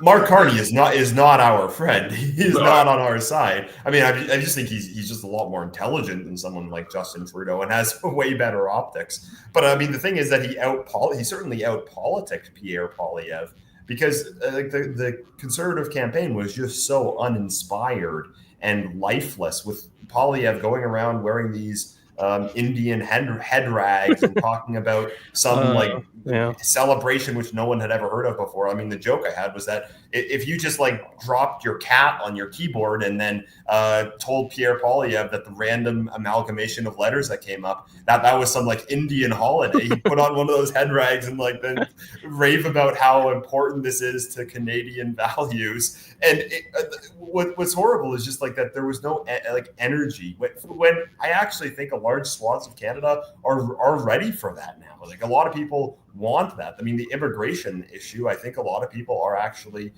fed up with mass immigration now, but the center right just doesn't get it. They just refuse to actually take on those issues seriously, which makes you think, like, are they just trying to tank the right to avoid giving us what they want? Because they'd be a lot more successful electorally if they actually went to the right. like David Bull in this, he says elections are won from the center, so we've got to go to the center to win. And it's like, Bullshit, oh, for bullshit, Christ's sake, bullshit, Christ's sake. bullshit. It's like, and it's like you could say like, well, elections are won from the center. It's because there's never been a right. Yeah, so we haven't had that. We haven't it's had like- a right since World War II, pretty much in Britain. Yeah, it's like Boris for the 2019 election, basically by LARPing as like a British Trump, and he won like a massive majority of that. David Cameron said the same exact thing about fiscal conservatism while being social liberal, and he had to depend on the Lib Dems to win. Yeah. It's just it's like it's mostly weird how like apparently like so for example his first political post was him talking about how because Nigel Farage said like 11 years ago that if you're if you're a HIV positive foreigner you should not be allowed into the country, and he said I'm thinking well that's just common sense, but David Bull of course at the time didn't like it, and then I might want years to have later- sex with these men. yeah, I mean Well, 5 years later. we all remember Nigel Farage standing outside his house, banging his saucepan like a performing seal during the China virus nonsense. Oh God, that's horrible. Yeah, and it's you see the thing like when it goes so you have for example Rupert Lowe and Ben Habib are seen as being obsessed about Islam and immigration, and I'm just like Immigration is the number one concern among the public. Heavens forbid. Easily. Heavens forbid people have that concern. Yeah.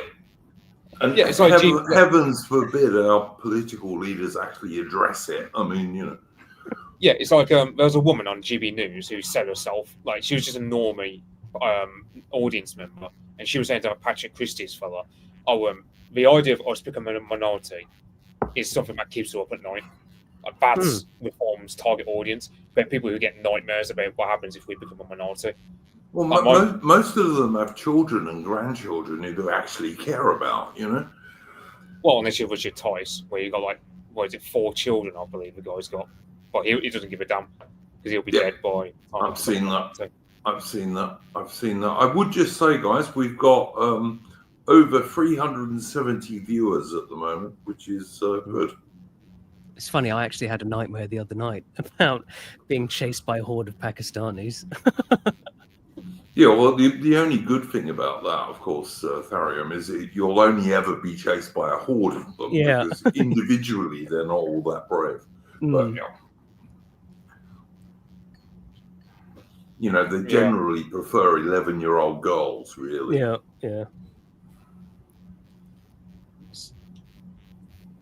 Yeah, this article is like, it's so disappointing. I mean, there's a lot of fluff about his past, but it's like, okay, so it's like Nigel sent him to figure out what the public were thinking.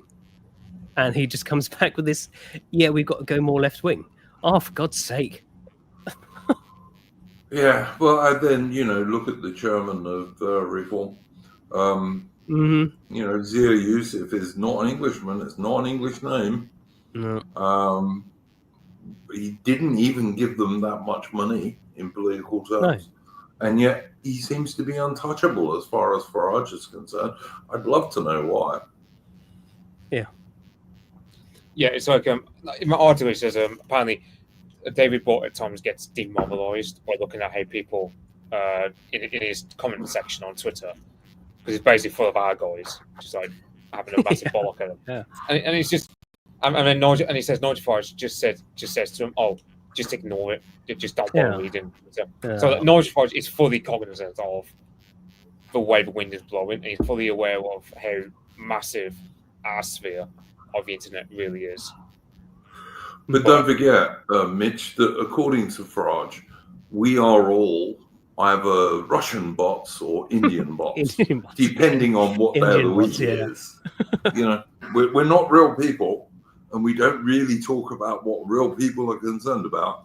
We're Russian bots or Indian bots. And I mean, if he really believes that, he's just so deluded, it's unbelievable, Yeah, I know, like back in the YouTube days, like he had this Sikh fellow, and he just always used to pose photos of his Sikh fellow just so he can go, "Oh, well, look at me, I'm not racist. I've got a brown guy." as a candidate. Yeah. I mean, he also Nigel's said, known to do that. yeah, he also said, I'd rather have Indians in the country than Polish people. Okay. I'd rather not have either of them, actually. But anyway, whatever. It is funny because like you used to be all the complaints about Polish immigrants, too many Polish immigrants, and then then we got the Indian immigrants, and everyone realized, oh, maybe the Polish weren't so bad. And just talk about failing to read the room. It's like, oh yeah, people totally voted for Brexit because they wanted fewer Poles and more Indians. I know. That was totally the motivation of guys up in Yorkshire or wherever it is. Oh yeah, but I just feel like with someone like Farage, I mean, I don't follow it too closely, but it just seems like it's deliberate with him. It just seems like he's deliberately trying to stifle the right actually going anywhere productive. Mm-hmm. Yeah, I resisted calling him containment for a long time, but I find it difficult to call him anything else now. I really do. And particularly when you see morons like Harriet, for example, supporting Farage. And I mean, I'm sorry, Harriet is not a very bright man. He's just not. And he thinks Farage is the best thing since sliced bread, and the same with Zia Yusuf. And I'm sorry, I think you've got to be an idiot to believe that these days. I was speaking to a left-wing person the other day who I said, oh yeah, Farage is just awful. And she said, oh, you see, I've always said that. And I said, oh, no, you don't get it. We are coming at this from completely opposite ends of the spectrum. Yeah, I've had stuff like this before too, because I'm Canadian. People often ask you oh, what do you think about Jordan Peterson? And the thing is, I actually don't like the guy, but then he's become right-wing coded. So when you say you don't like Jordan Peterson, the assumption is automatically that you're a libtard. So I don't go as hard on him as I would, because I actually do despise the guy. But because then, if I say oh, I hate the guy, well, then they're saying, oh, so you're some libtard. But then, because these kind of figures get either right coded or left coded. Mm-hmm. And then it's just you get assigned to one of the two camps. But yeah, I'm sure it's like that with Farage as well. I mean, you do actually get this. You do actually get this thing with lefty Remain voters who are pro-immigration, where they try to tell you that actually Remain was the anti-immigration option. It's like, okay, and you voted for it, so you're anti-immigration now. Whoa, no. Okay. I want to finish the stream by asking Endeavour about his impressions on his recent visit to Britain, and also to his friend Morgoth, who's been a guest on this stream several times. I'm happy to say. But before we do that, I think we need to address this two-tier justice system in Britain. Yeah. One thing.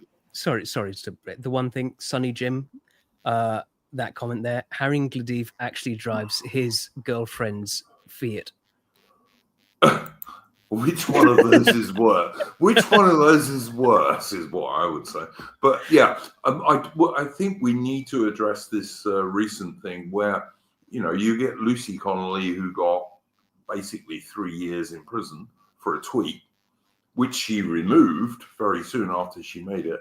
Whereas you can have an immigrant heritage Labour councillor who can stand in the street and actually tell people to cut people's throats with the gesture to do so, and he gets not guilty. And I think we have to address that. So I would say I don't, because I saw the what is it? Morgan calls a Mott and Bailey tactic. They've always gone, okay, so the Mott being, basically they just love to use a justice system as a weapon of warfare, pretty much. But then the Bailey part is, this was a jury, and they go, okay, well, it's fine to stand behind this principle of a jury when you've literally gerrymandered areas of London, for example, through mass immigration. It's like, for example, I remember seeing a study where it said, okay, for example, let's say you put a white jury and they are told to assess the guilt of, let's say, a black guy. The white jury are far more likely to be impartial, or at least try to be as best judicial and actually analytical regarding the evidence. Whereas if you get a bunch of black people on a white guy, they don't care. They just see it purely in racial terms. And one thing, the most outrageous thing is how all the pop culture we've watched over the past several decades, it always has the totally opposite message. So like movies like To Kill a Mockingbird or that Time for Killing, which is horribly an anti-white movie, but the message is always that if there's a white jury, then a black guy doesn't stand a chance, and they're going to be racist against him, and he's automatically guilty. And this is like the narrative we've been fed for our entire lives, up way back and extending back to the 1960s. But then when you actually look at these statistics, the ones they had in the United Kingdom and you see the same thing in the United States. White juries are actually pretty much impartial, that they vote guilty or not guilty on black or white accused just as on about equal. Whereas with non-whites, especially blacks, they're far more likely to be biased based on race. They're far more likely to say guilty when they're white or not guilty when they're black. So it's just another one of these examples where something we see in pop culture, and it's been drilled into our minds so much so that it's just accepted as fact. It's actually the just total opposite of reality. I mean, there was that film when I was growing up, A View to Kill with Samuel L. Jackson. That's the one I meant. Yeah, I think it was called A Time to Kill. Yeah, that's the one. Yeah, and I mean that was quite popular here in Britain. A lot of the Britlibs loved it. And, but you know what's outrageous about the film? So like, I mean, I'll just say this briefly. I don't want to run down the entire thing, but the plot is that this guy's daughter was sexually assaulted by these two white men, and then he went and then Samuel L. Jackson, a black guy, goes and kills them, and then he's on trial, and then they say that, well, he must be acquitted because he did it for just reasons. But the thing is that like the actual case that this was inspired by, it was of a black man sexually assaulting two white women. So like it's a total inversion of reality. So they and not only did they invert the races, they made the entire movie about race when the actual case it was based on was the total opposite. Yeah, because he's in the courtroom at the end, isn't he? And he's like, he runs through the details, and he goes, "Now imagine they were white," and they were. They literally were in the actual case it was based on. It's dreadful, absolutely horrific. And the worst thing is that like it's also basically saying that saying to blacks, well, you should just vote not guilty, even if you murder somebody, it doesn't matter if the other person had committed a crime. That's still murder. I mean, but the other thing you'll see is that they basically say that the non-whites ethnic grievances, those should be placed above the law. So if they feel aggrieved at white people, they should basically be allowed to get away with murder. That's the message of the movie. You saw the sentencing council stuff in Britain few weeks ago, where they were saying, you've got to give non-whites shorter sentences for that reason. That sounds like the very definition of two-tier justice. Yeah, right. Yeah. It was we too have this blatant. in Canada now too. Yeah, it was too blatant that Labour did drop it, but that's just the official guidance. Like unofficially, that still happens. Like Yeah, it's the same thing. Yeah. We have precedent for this in Canada now as well. Like Indigenous people will actually get lesser sentences because of so-called generational trauma, which is the most ridiculous thing. There was a guy that basically got away with stabbing this 70-year-old guy to death, and he basically got away with no jail time. And in the court documents, they say, well, it was because he was a victim of institutional racism, and it's just ridiculous. But it is a two-tiered system in not even just in practice, in law as well. Ricky Jones. As well, when you read the academia around the whole intergenerational grievance, they literally describe it like they're talking about sort of paganistic ancestral blood memory. Like they've sort of inculcated that in law. So like in Canada now they've extended this to blacks as well, and they're saying like it's based on slavery. So like, but you have to understand how minuscule. I think there were only like 3,000 slaves in all of Canada back when it was abolished. that back 200 years ago. And I'd say the vast majority of Black people in Canada today came since the 1960s. Most of them don't even have any ancestry dating back that far. But the idea that, you sexually assaulted someone, you beat somebody up, you robbed at the convenience store because of this from 200 years ago. Yeah. I mean, it's madness, but this is the actual law. We've done streams on this channel, Endeavour, that pointed out that basically slavery was never illegal in Britain. It was never really legal. No. You really couldn't be a slave in Britain. There weren't even 200 slaves in Britain when slavery was abolished, because there was a High Court judgment in the 1780s, and there were others before this, by the way. But the big one was in the 1780s, where a High Court judge said the air of England is too free for anyone to be a slave. Mm-hmm. So basically, there were never any slaves in Britain. It was always bullshit.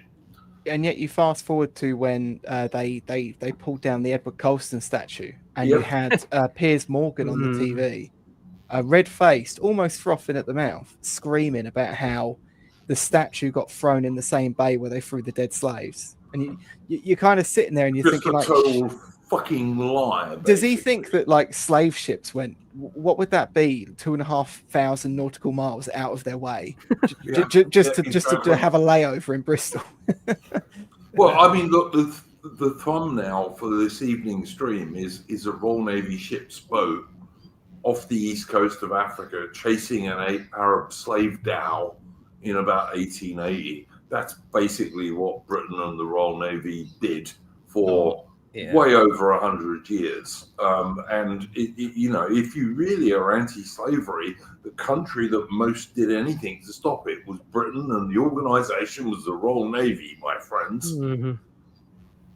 Yeah, it's like with World War II, that the further away you get from these time periods, the more ridiculous the narratives are fed with it are. So they constantly have to come up with these even more ridiculous stories about just to kind of keep the guilt train going. Yeah, it's just bullshit. It's a lie, basically. It's a lie. And it's a lie that's taught in schools. Yeah, it's like horrible histories which we had to have when I was growing up. Like they used to say that the sugar that let's say that Queen Victoria would have consumed at a time was done by slaves, and you go, right, Queen Victoria. I mean, slavery was fully banned pretty much by the time she came to the throne. Queen Victoria became queen in 1837. And the whole of the British Empire banned slavery, which was about a third of the world in those days. The whole of the British Empire, slavery was totally banned in 1833, 4 years before Queen Victoria ever became queen. So, utter lie. Yeah, what's funny is like they'll find anything, like they'll just go to the most desperate lows to try to find something to make you feel guilty over. Some guy from Finland once told me that in Finland they were trying to make them feel guilty because tar, which was used to build slave ships, was mined in Finland. It's just absurd. Well, look, let's be fair. At one stage, Britain was run by the Roman Empire.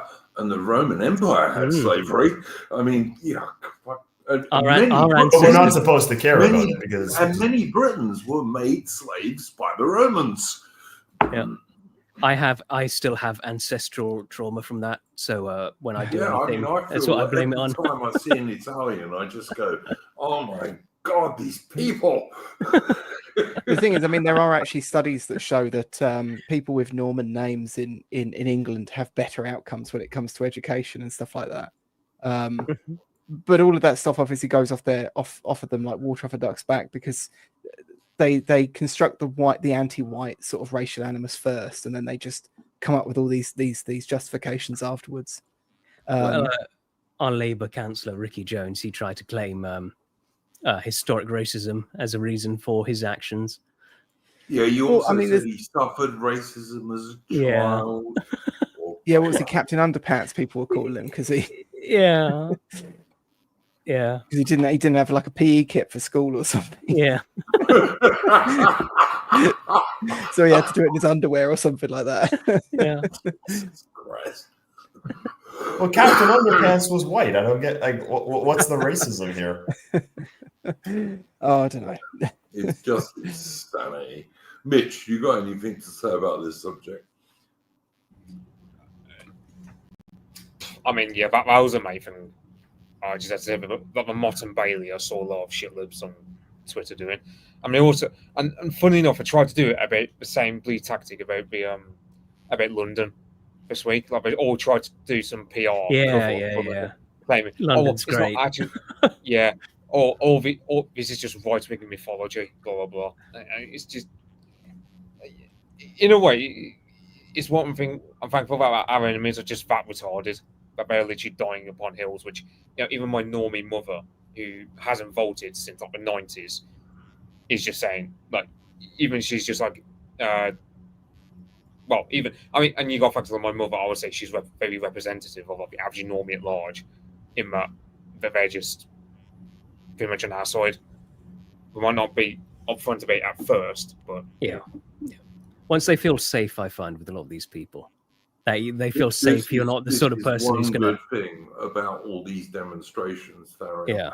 is that it is showing these people who are not sure that you know what, your thinking is not isolated at all. It's I think it's a majority, to be honest with you, especially amongst the British working class and lower middle class, who are just fed up with what's happening to Britain. It's just being ruined before their eyes. Yeah. Where's the judge and Ricky Jones?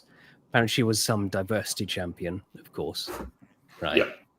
Well, she was some sort of actress who used to do adverts and shit before she became a judge. Right. Yeah. And then also, like, the jury was 50% foreign. I mean, and of course, you know how they are with the definition of non-foreign these days. It's not the same as what we'd classify it as. Yep. So the composition of his jury was I'm sure people who would describe Zia Yusuf as British. Which if Zia Yusuf is British, then I'm a fucking Zulu. But I saw someone was trying to disprove this because Lawrence Fox posted about this, and someone tried to ask Grok on Zitter, and he was like doing the, oh, hey Grok, could non-British people be on the jury in the UK, thinking it was going to say no. It's like slam dunk, and then it just turned around and said, yeah, they can actually. And there was all these people in the comments all trying to say, no, that's not true, because they have to be on the electoral register, which means they'd be able to vote. And then Grok's like, yeah, they can vote too. And all these people are just having this fucking meltdown in the comments. Excellent. Where they're like, oh, actually everything that, all these gammons have been saying for all these years just turns out to be just completely true. 100%.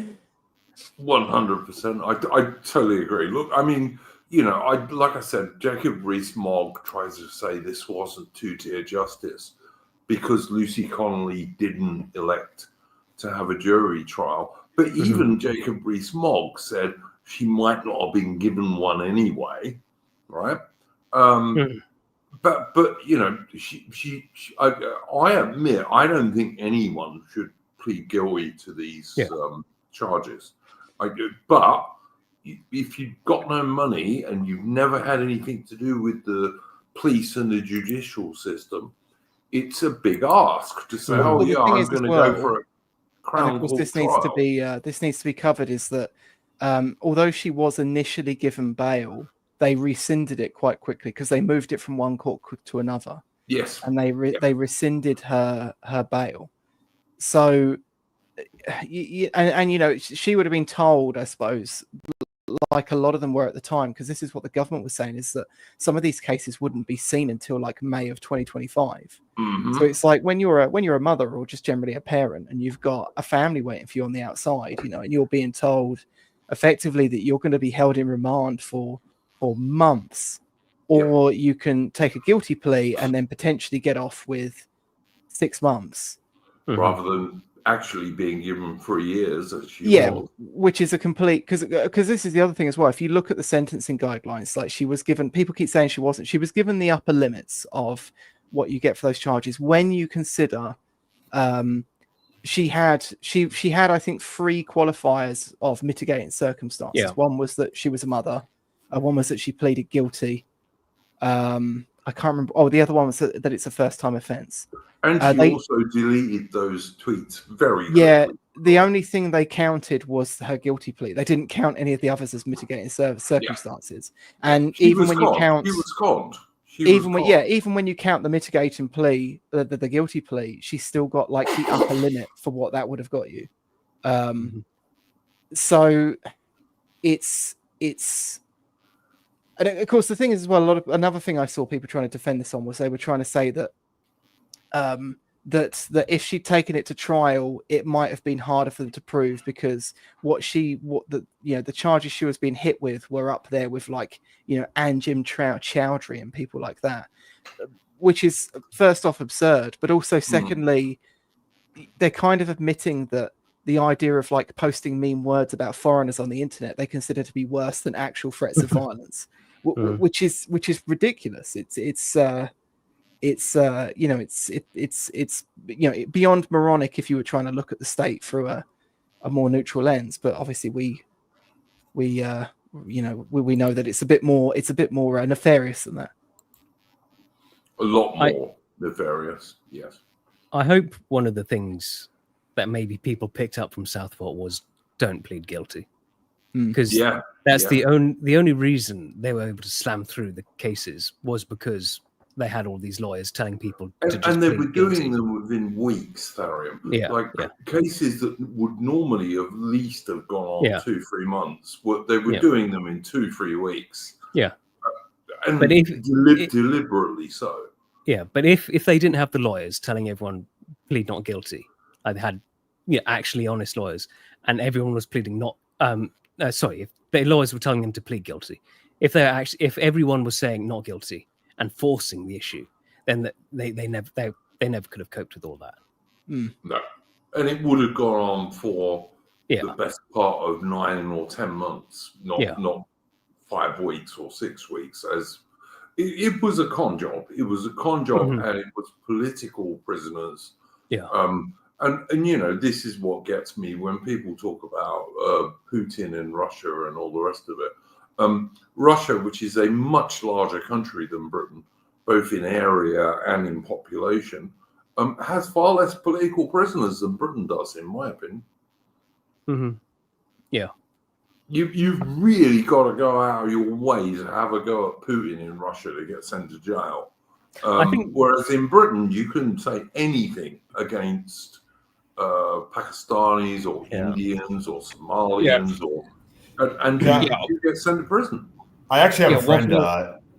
I actually have a friend in Russia. He lives in I think he lives in Moscow, but he's an online blogger. I mean, writes his stuff is in Russian, but he's been a critic of Putin for quite a while. But what I said to him is like, what can you get away with? And he basically said there have been like 400 people in the last like several years that have actually been arrested in Russia for political speech.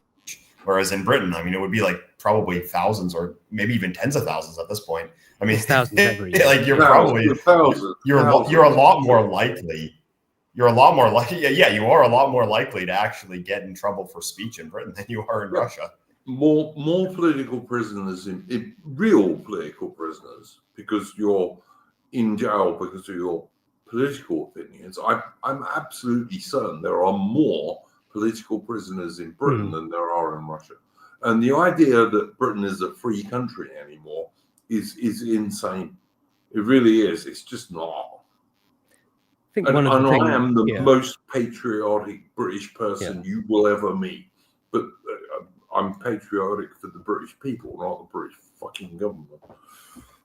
One of the things that makes it so much worse is that in Britain compared to like China or Russia is that there in like China and Russia, the rules are very clear. Everyone knows what it is, where the line is. Whereas in Britain, it's, there's always talk about free speech. You can say what you want. And then, not really. And it's unless you're who knows? and you get Yeah.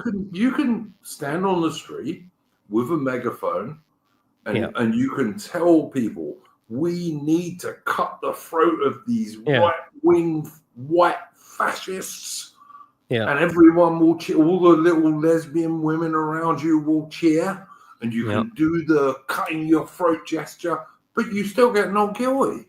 Yeah. Well, the thing is, as you're well, a- is you're that a Labour councillor of immigrant heritage. Oh yeah, you also got the Muslims who were arming themselves in the Birmingham area. Yeah. Or was it Stoke? Was it? And those guys walk around with weapons in their hands, and the police are nowhere to be seen. well, even no, when they actually, are, there and was they a see police them, they officer. just Well, yeah, the police officer said, "Put all your weapons in the mosque, please." That's what the police officer said. Meanwhile, if you have a gardening trowel and you're white, oh, big trouble. It's kind of strange. The 5 police arrive at your door and say, "Put down the knife," and they're standing there saying, "Put down the knife." He's got a fucking gardening trowel on his belt. Yeah. Jesus Just come from the allotment. Christ. Oh, they didn't even know what an allotment was, apparently. No. What?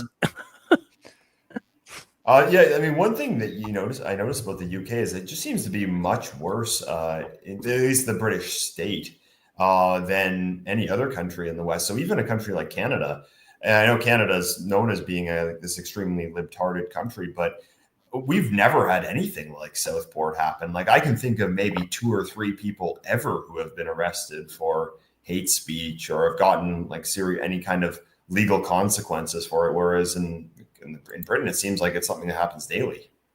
Yeah. I don't know what you would say to Mickey Fraser Endeavour. He's saying the Canadian convoy people are still being legally tortured. Yeah, I mean, some of them have actually gotten in trouble for what they've done, which of course is wrong. Of course, I think they should be acquitted of any kind of. It is political persecution, I think. However, again, this is like just a handful of people. So this is this was one of the biggest protest movements we've had in Canada, at least that I can remember. Definitely the most controversial one. But no, like nothing like what happened after Southport, where you just get like thousands of guys just being thrown in jail and for social media posts. No, we haven't had it. We haven't had anything like that. I mean, Canada's not in great shape, but like in terms of the state's nowhere nearly as aggressive as the British state is, it seems. Yeah, but I do think there's a lot of flailing around in Britain because they know they've got nowhere to go now. Yeah. I'd also just say, guys, over 400 viewers at the moment. That's cool. I'm going to ask, unless anybody has anything else they want to talk about, Farian, Malcolm, and Mitch. I suppose there was some other things to talk about that Ricky Jones thing, but it's kind of gone out of my head now. So no, nothing for me. I think Well, I had something else in my head as well. Adam, if it comes back to you, mate, tell us at the end and we'll go a bit longer. There was also Trump's meeting with Putin that happened a few days ago. Yeah, that's an interesting one, Endeavour, because I was expecting Trump to come out of that and turn around and say, okay, we're now going to back the vilely corrupt Zelensky. But he didn't. He actually... yeah, but maybe something good might come out of that. Yeah, I mean, I don't know, because I find like with Trump, he seems to be back and forth. Like it seems like one day he's friends with Putin and he hates Zelensky. The next day he hates Putin, then he's friends with Zelensky. Yeah, when was the last neocon who's got in his ear hole for half an hour? Right, you know what I mean? I have a feeling what will happen is that Trump will try to make things happen, but then it's all going to kind of fall apart, and then he's probably going to go back on his campaign promise again. I think he'll spend a couple of days encouraged by the summit with Putin, but I can't actually see peace coming out of it. I mean, I certainly hope it does, but I think the problem with Trump is he's just too indecisive. He just can't seem to decide whether he wants the U.S. to be out of the war entirely, whether he wants the U.S. to back Ukraine. He does. I just don't see. He just seems to change his mind. He goes back and forth like a ping pong ball on this issue. It seems. I mean, if he keeps backing Ukraine, he's just going to lose, basically, because at this stage Russia can't really lose. Unless America get involved, Russia's not. Well, unless America and Britain and NATO want to send troops there, which I don't think even NATO is insane enough to really want to do that. Well, this is kind of this is kind of his problem, though, isn't it? Like, not to defend him, but under Biden, they kind of escalated this situation as far as they could ever feasibly go. Without putting troops in the ground. Yeah. I mean, because they've essentially given every type of weapon system and everything they can afford to Ukraine. Like, there's no like, the US doesn't seem to have any leverage over Russia at this point. So it'll.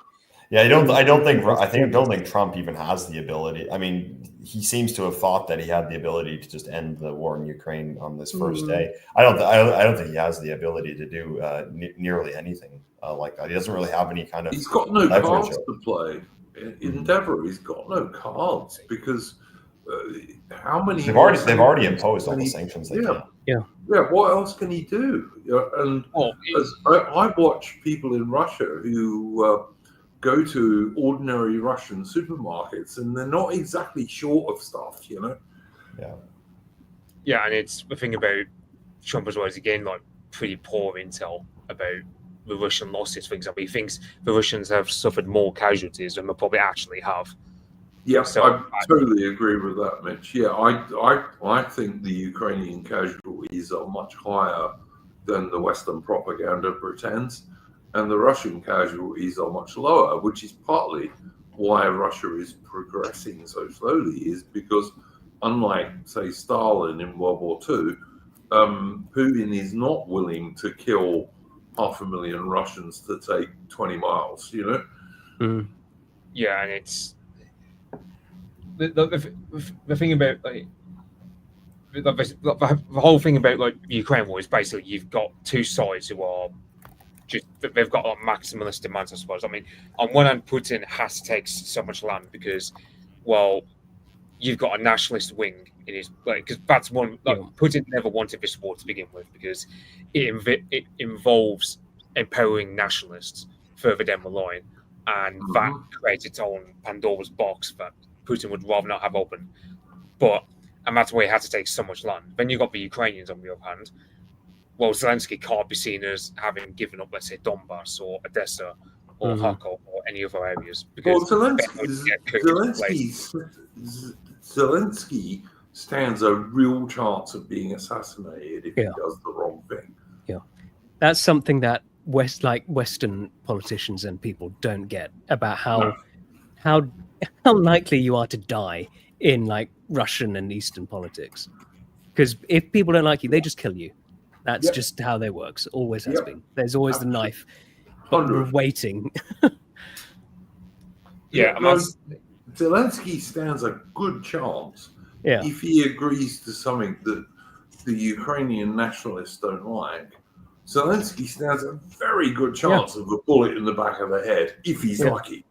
And same with Putin. Like you were saying, if Putin does something bad, same thing. They might could happen. Could happen. Certainly. I look at, because the thing about, I think Russians have actually probably say best. Like, so Russia back in the 90s is kind of like, at least they had someone like Putin, where Putin wasn't perfect, but it was a damn sight better compared to what happened before with Yeltsin. Whereas Ukraine never had that. They've always just been basically just going through corrupt leader after corrupt leader after corrupt leader.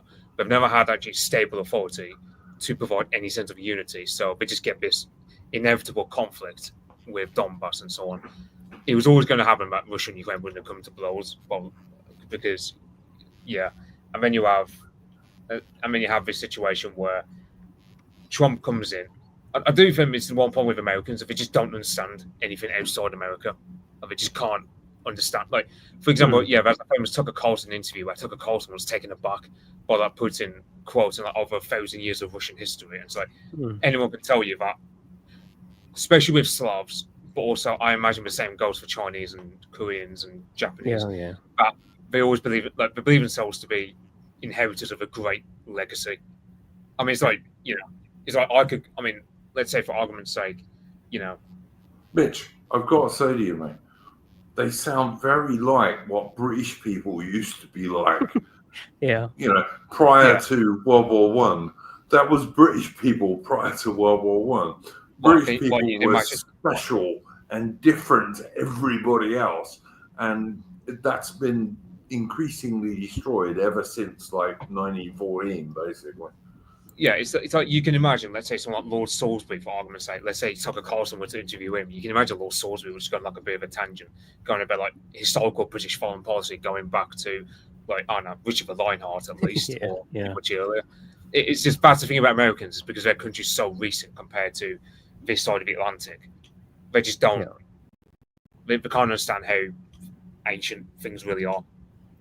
And they don't understand deep commitment. Like, for example, you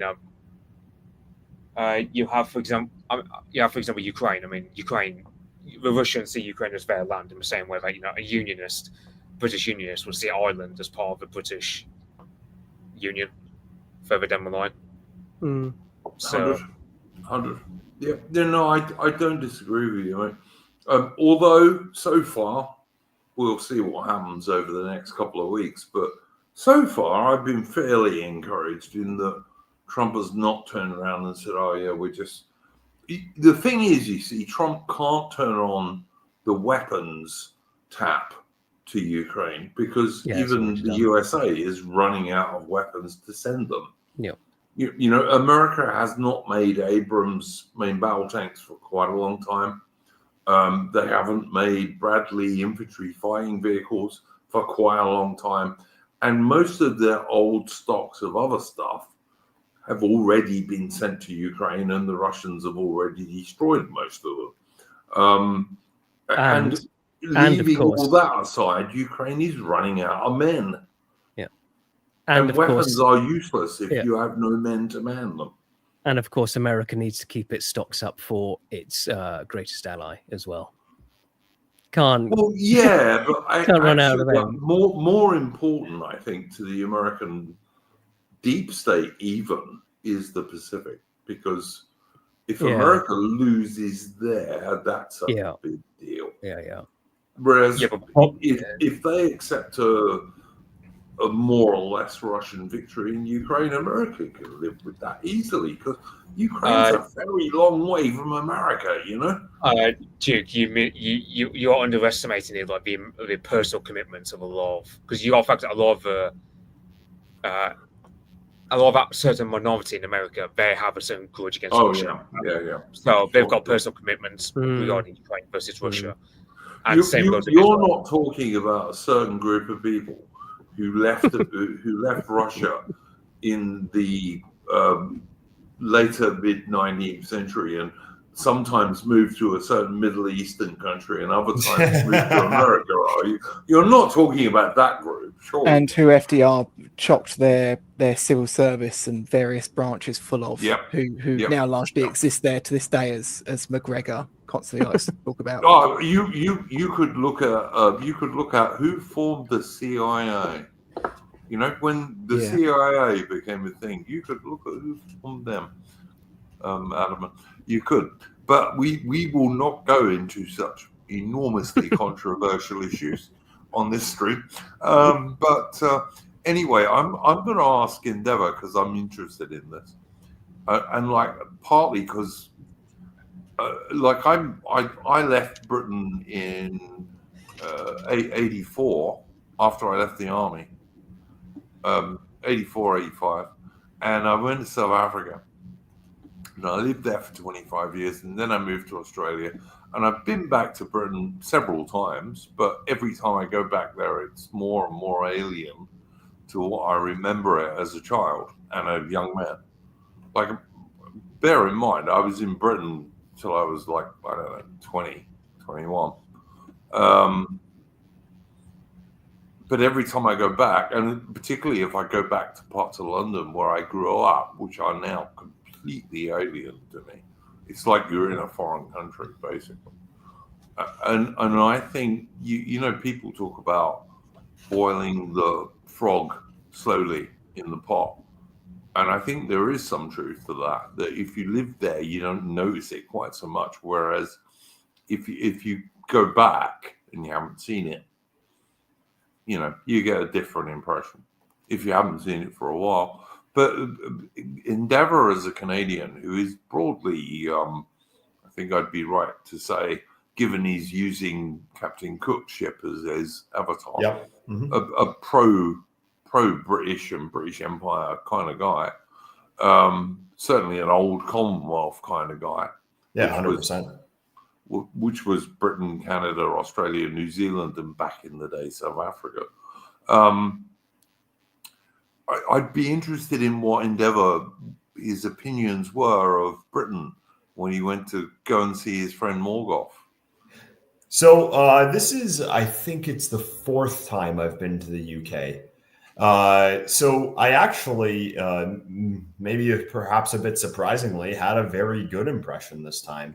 Now, I didn't visit any of the major cities, so I flew in. I'm not going to give away exactly where I was. No, don't want to give away Morgoth's precise location. No. But we didn't actually spend any time in the city, so I just flew in, and then we drove off to a place where he's residing. And I actually had a really good time. I had a very good impression of some of the more rural parts of the country. I've spent time in London. I mean, a few years ago, I'll tell this story in full one day, but I almost got stranded in London because I didn't take the COVID vaccine. This was a few years ago. I was trying to get back to Canada for the holidays, and the U.S. I had to stop over in the U.S., but they wouldn't let me on the plane because I didn't take the COVID vaccine, and that was not fun because London is like this major metropolitan city. It's super expensive, and you kind of feel like you're more in in Zimbabwe than you are in the United Kingdom. So yeah, I mean, I'm not a big fan of London, not a big fan of Manchester. I've been there as well. I'm not super impressed, but some of the rural parts of the country are really nice. When you get these nice little village town with a population of maybe 1,000 or so. It has a nice local pub, bunch of local people. You don't have all of this. You don't have all this managerial infrastructure everywhere. You don't have all these advertisements. You don't have all these big box stores, and of course, you don't have all the diversity.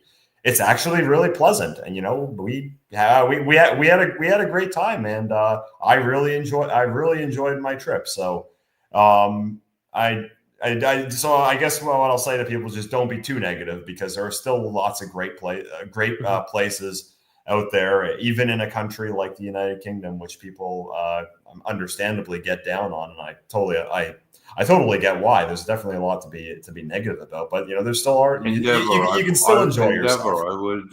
Endeavour, I would just say to you, never call it the United Kingdom. Yes. All right, Britain. I'd call it Britain. I'd never call it the UK. You know when Morgoth says UK. Right. The meme. He's exactly right. Don't call it.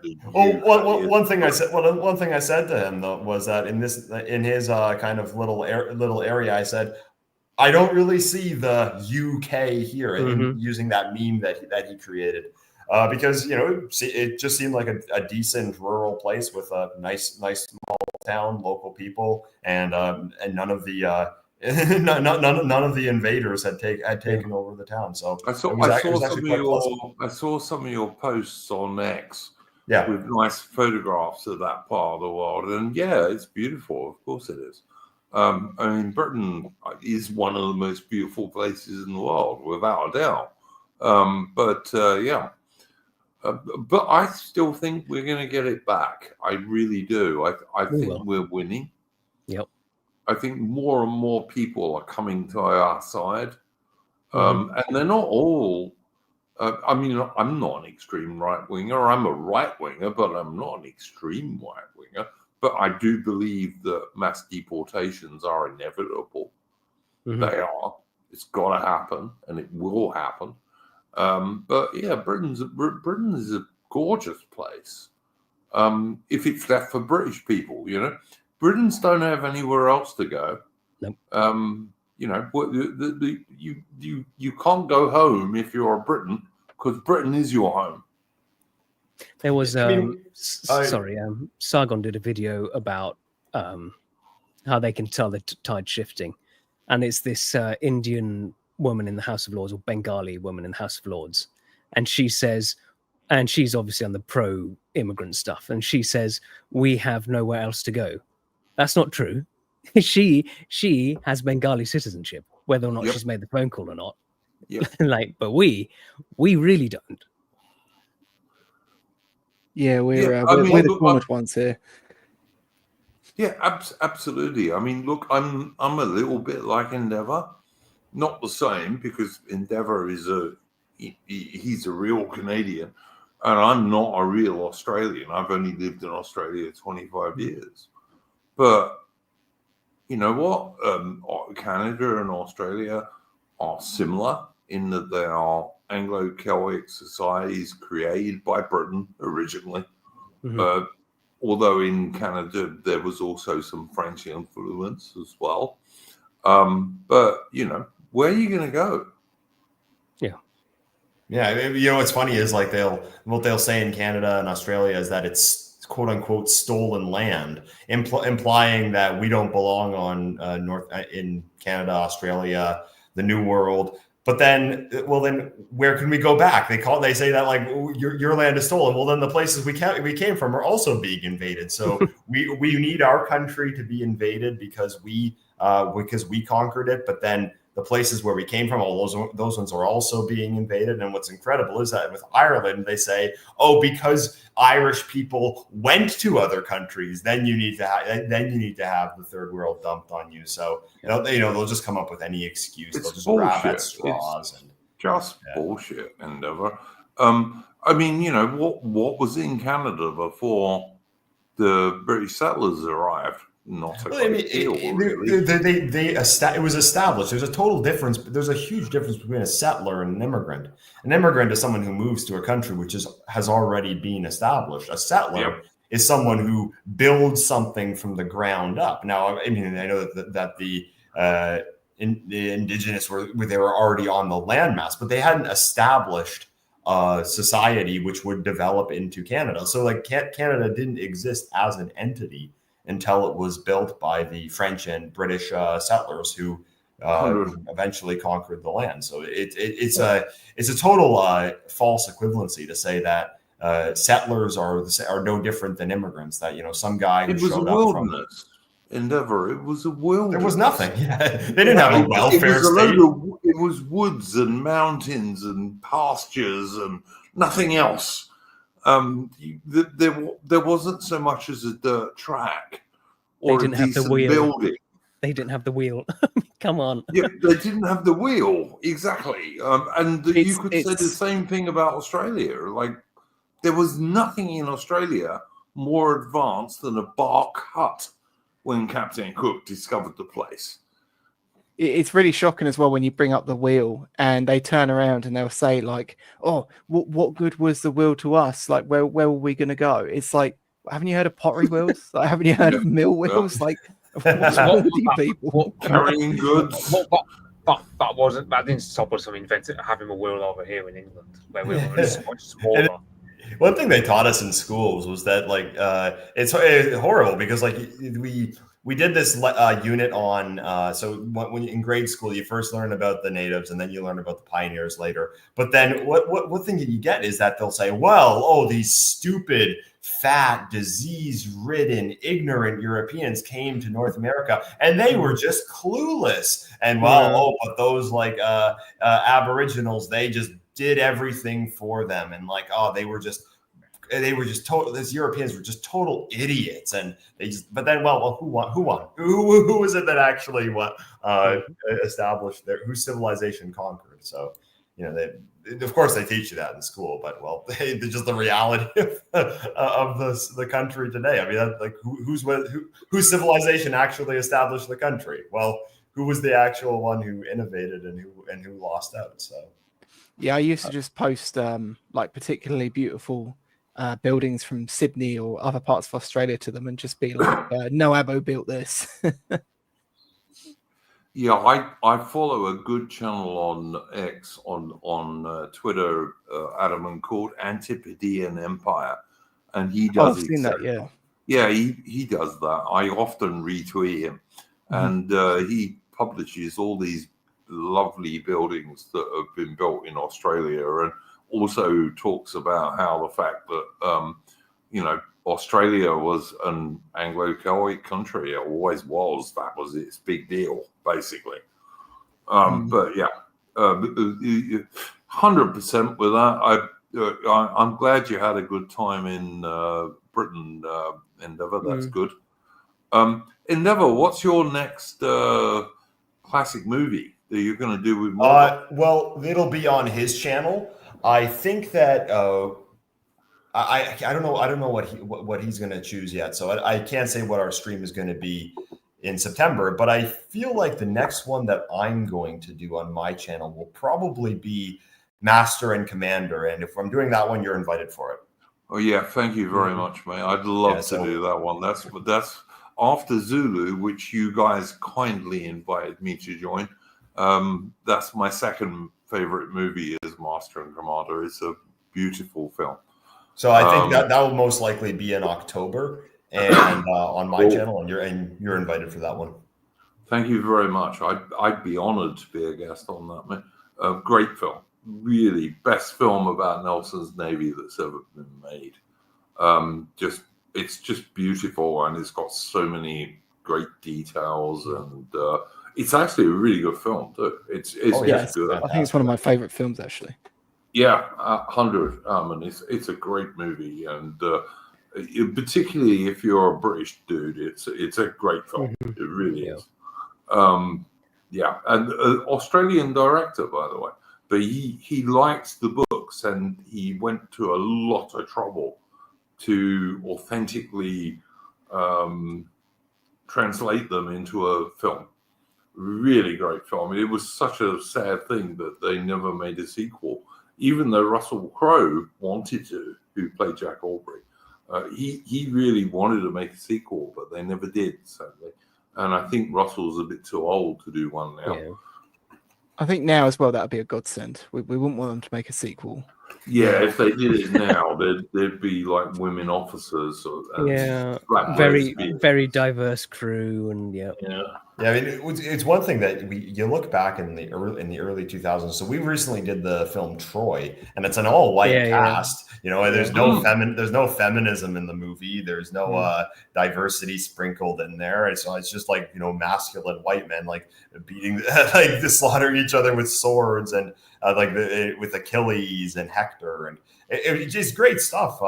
And even as recently as the 2000s, you could still get good based movies with great themes, which didn't have the entire political indoctrination infused into them. It's a shame you can't. I love. I mean, look, there are things about Troy which are nothing to do with Bronze Age Greece. Of course, there are. Yeah. But on the other hand, the fight scene between Achilles and Hector is really well done. And I'll just say, like, even when I read the Iliad when I was a boy, and I always preferred Hector because Hector is a man, whereas Achilles is a demigod and can hardly be killed at all. And yet Hector still goes and fights him. Yeah. Like in that... do a stream on that. We will do that. Yeah, like Brad Pitt. Yeah, we should. Like Brad Pitt's actual fighting in that movie, it's all nonsense. But like you say, but it makes sense for the character who he is. For Achilles, it's like I can imagine that. Like he's untouchable. He's just the perfect warrior. Why not have all this flair and all this other stuff, which doesn't really make sense? But yeah.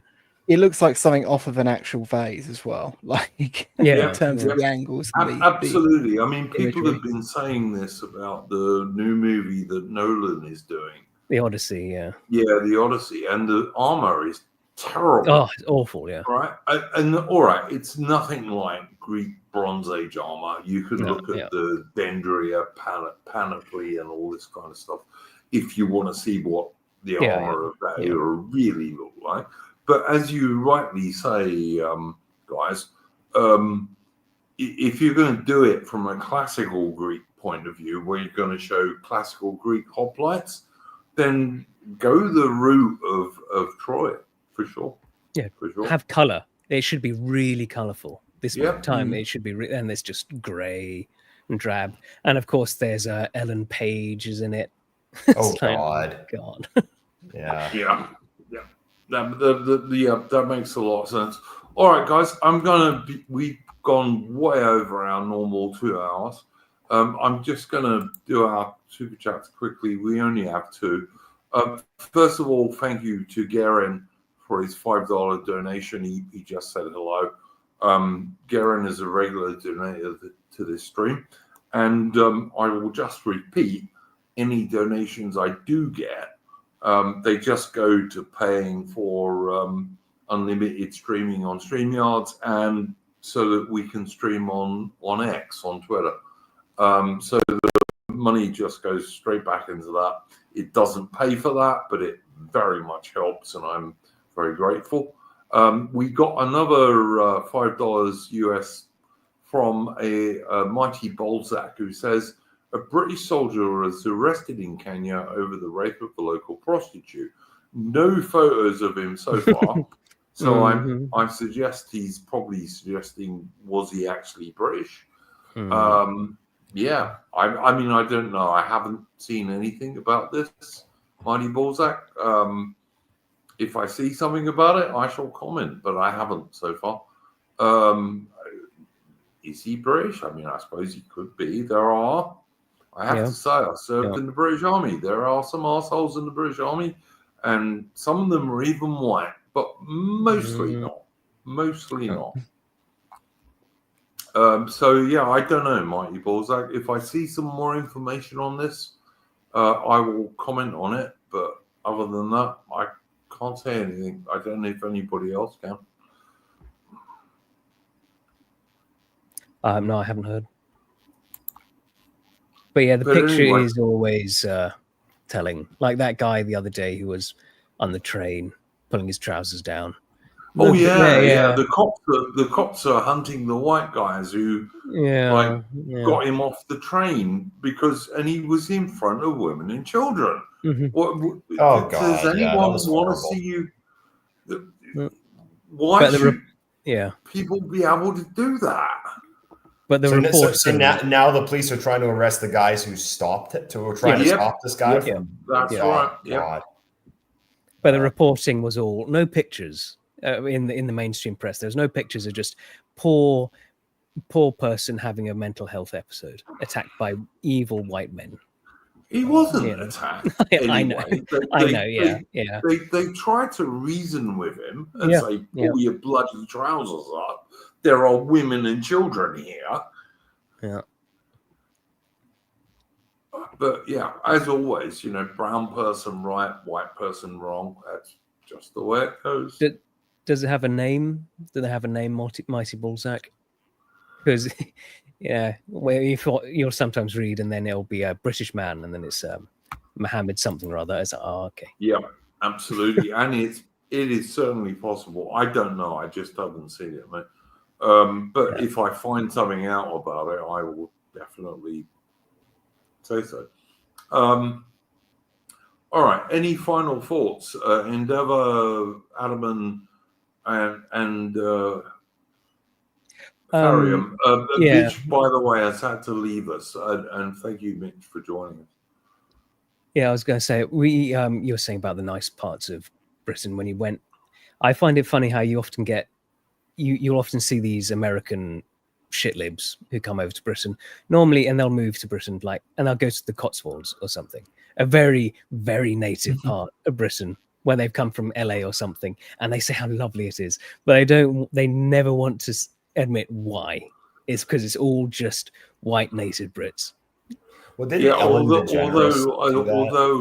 on that note, Tharium, we have to note that I don't agree with the Cotswold pub who apparently said they wouldn't serve the vice president of the USA. I don't agree with that at all. No. That's just fucking ridiculous. But this is the luxury beliefs they can have there because of how it is. They haven't been exposed to any of this crap yet. Yeah. so they can have yeah. these Didn't luxury didn't views. Ellen DeGeneres like She say did, she's yeah. protesting Trump by moving? Wasn't it like to the Yeah, Lake District or something like The that? Cotswolds. She's by where JD Vance went. Yeah, she was. Oh. She's over there. And I also think we had the free speech stuff earlier, and they were saying we have free speech, we can criticize JD Vance. Some of the people there, it's like, oh. I mean, that's like that Yeah, that's like that right. joke from like Yeah. the Cold War. It's like, you can say in the Soviet Union, you can say that the American president is doing a horrible job. Like, Yeah. okay, yeah. Yeah. Yeah. No, I totally agree. Farium, anything you would like to plug, mate? Not really. I'm on Twitter if you want. Don't use it that much, but yeah. Thanks for having me. Asman, anything to plug? No. What would you like to plug, sir? Endeavor. Well, I'm just on YouTube still. Channel's called Endeavor. I'm over on X. I publish on Substack, and I also I still use Telegram as well. So you can get me on any of those platforms. Cool, mate. Thank you very much for coming on. Always good to have a special guest. Thank you very much to my guests, Mitch, Adaman, and Tharium, as well as Endeavor. And we will see you on Wednesday for a stream, which I'm not sure what it's going to be yet, but I think it's probably going to be British myths. So we're probably going to be looking at things like Robin Hood, King Arthur, also, what's his name? Brutus, the supposed Trojan ancestor. We're going to be looking at stuff like that. This was a suggestion from Aaron Hook, and it's the best one I've got so far. So we might do that. In a couple of weeks, we're going to do other things. We're certainly going to do at some stage the Norman conquest after the Battle of Hastings, and we're also going to do. I've got plans for quite a few South African streams, but anyway, we'll get into that later. But I think next week we'll probably do on Wednesday British myths, basically. Sonny Jim says, Jesus Christ of Glastonbury. I won't be doing that, mate, but somebody else on the stream. Listen, I tell you now, I am no great expert on British myths. I know a fair bit about Robin Hood. I know a little bit about King Arthur, and not much about anything else. So whoever does that stream with me, I presume it will be Aaron Hook, actually. It's going to be mostly his stream. That's great by me, because my knowledge of British history is fairly deep but fairly narrow. So anyway, we'll be doing that. Anyway, in the meantime, thank you again to my guests, Endeavor and Adaman and Tharium and Mitch. And I'm going to play us out the tune. Assuming Good night, everyone.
Okay, that was Dreadnought, which is a British naval march from the days when Britain had a navy. And Dreadnought was, of course, a revolutionary all-big gun battleship. And she was built from laying a keel to launch in under a year. And in the thumbnail, she's sailing past HMS Victory. Britain used to have a really fabulous naval tradition that no other nation could come near. It's from Patriotic Archive. He's a friend of the channel, a member of my Discord, and yeah, go and subscribe to him and check out his excellent channel. Thank you again to my guests, and I'll just say in the meantime, babe, until we see you on Wednesday, don't let the bastards grind you down.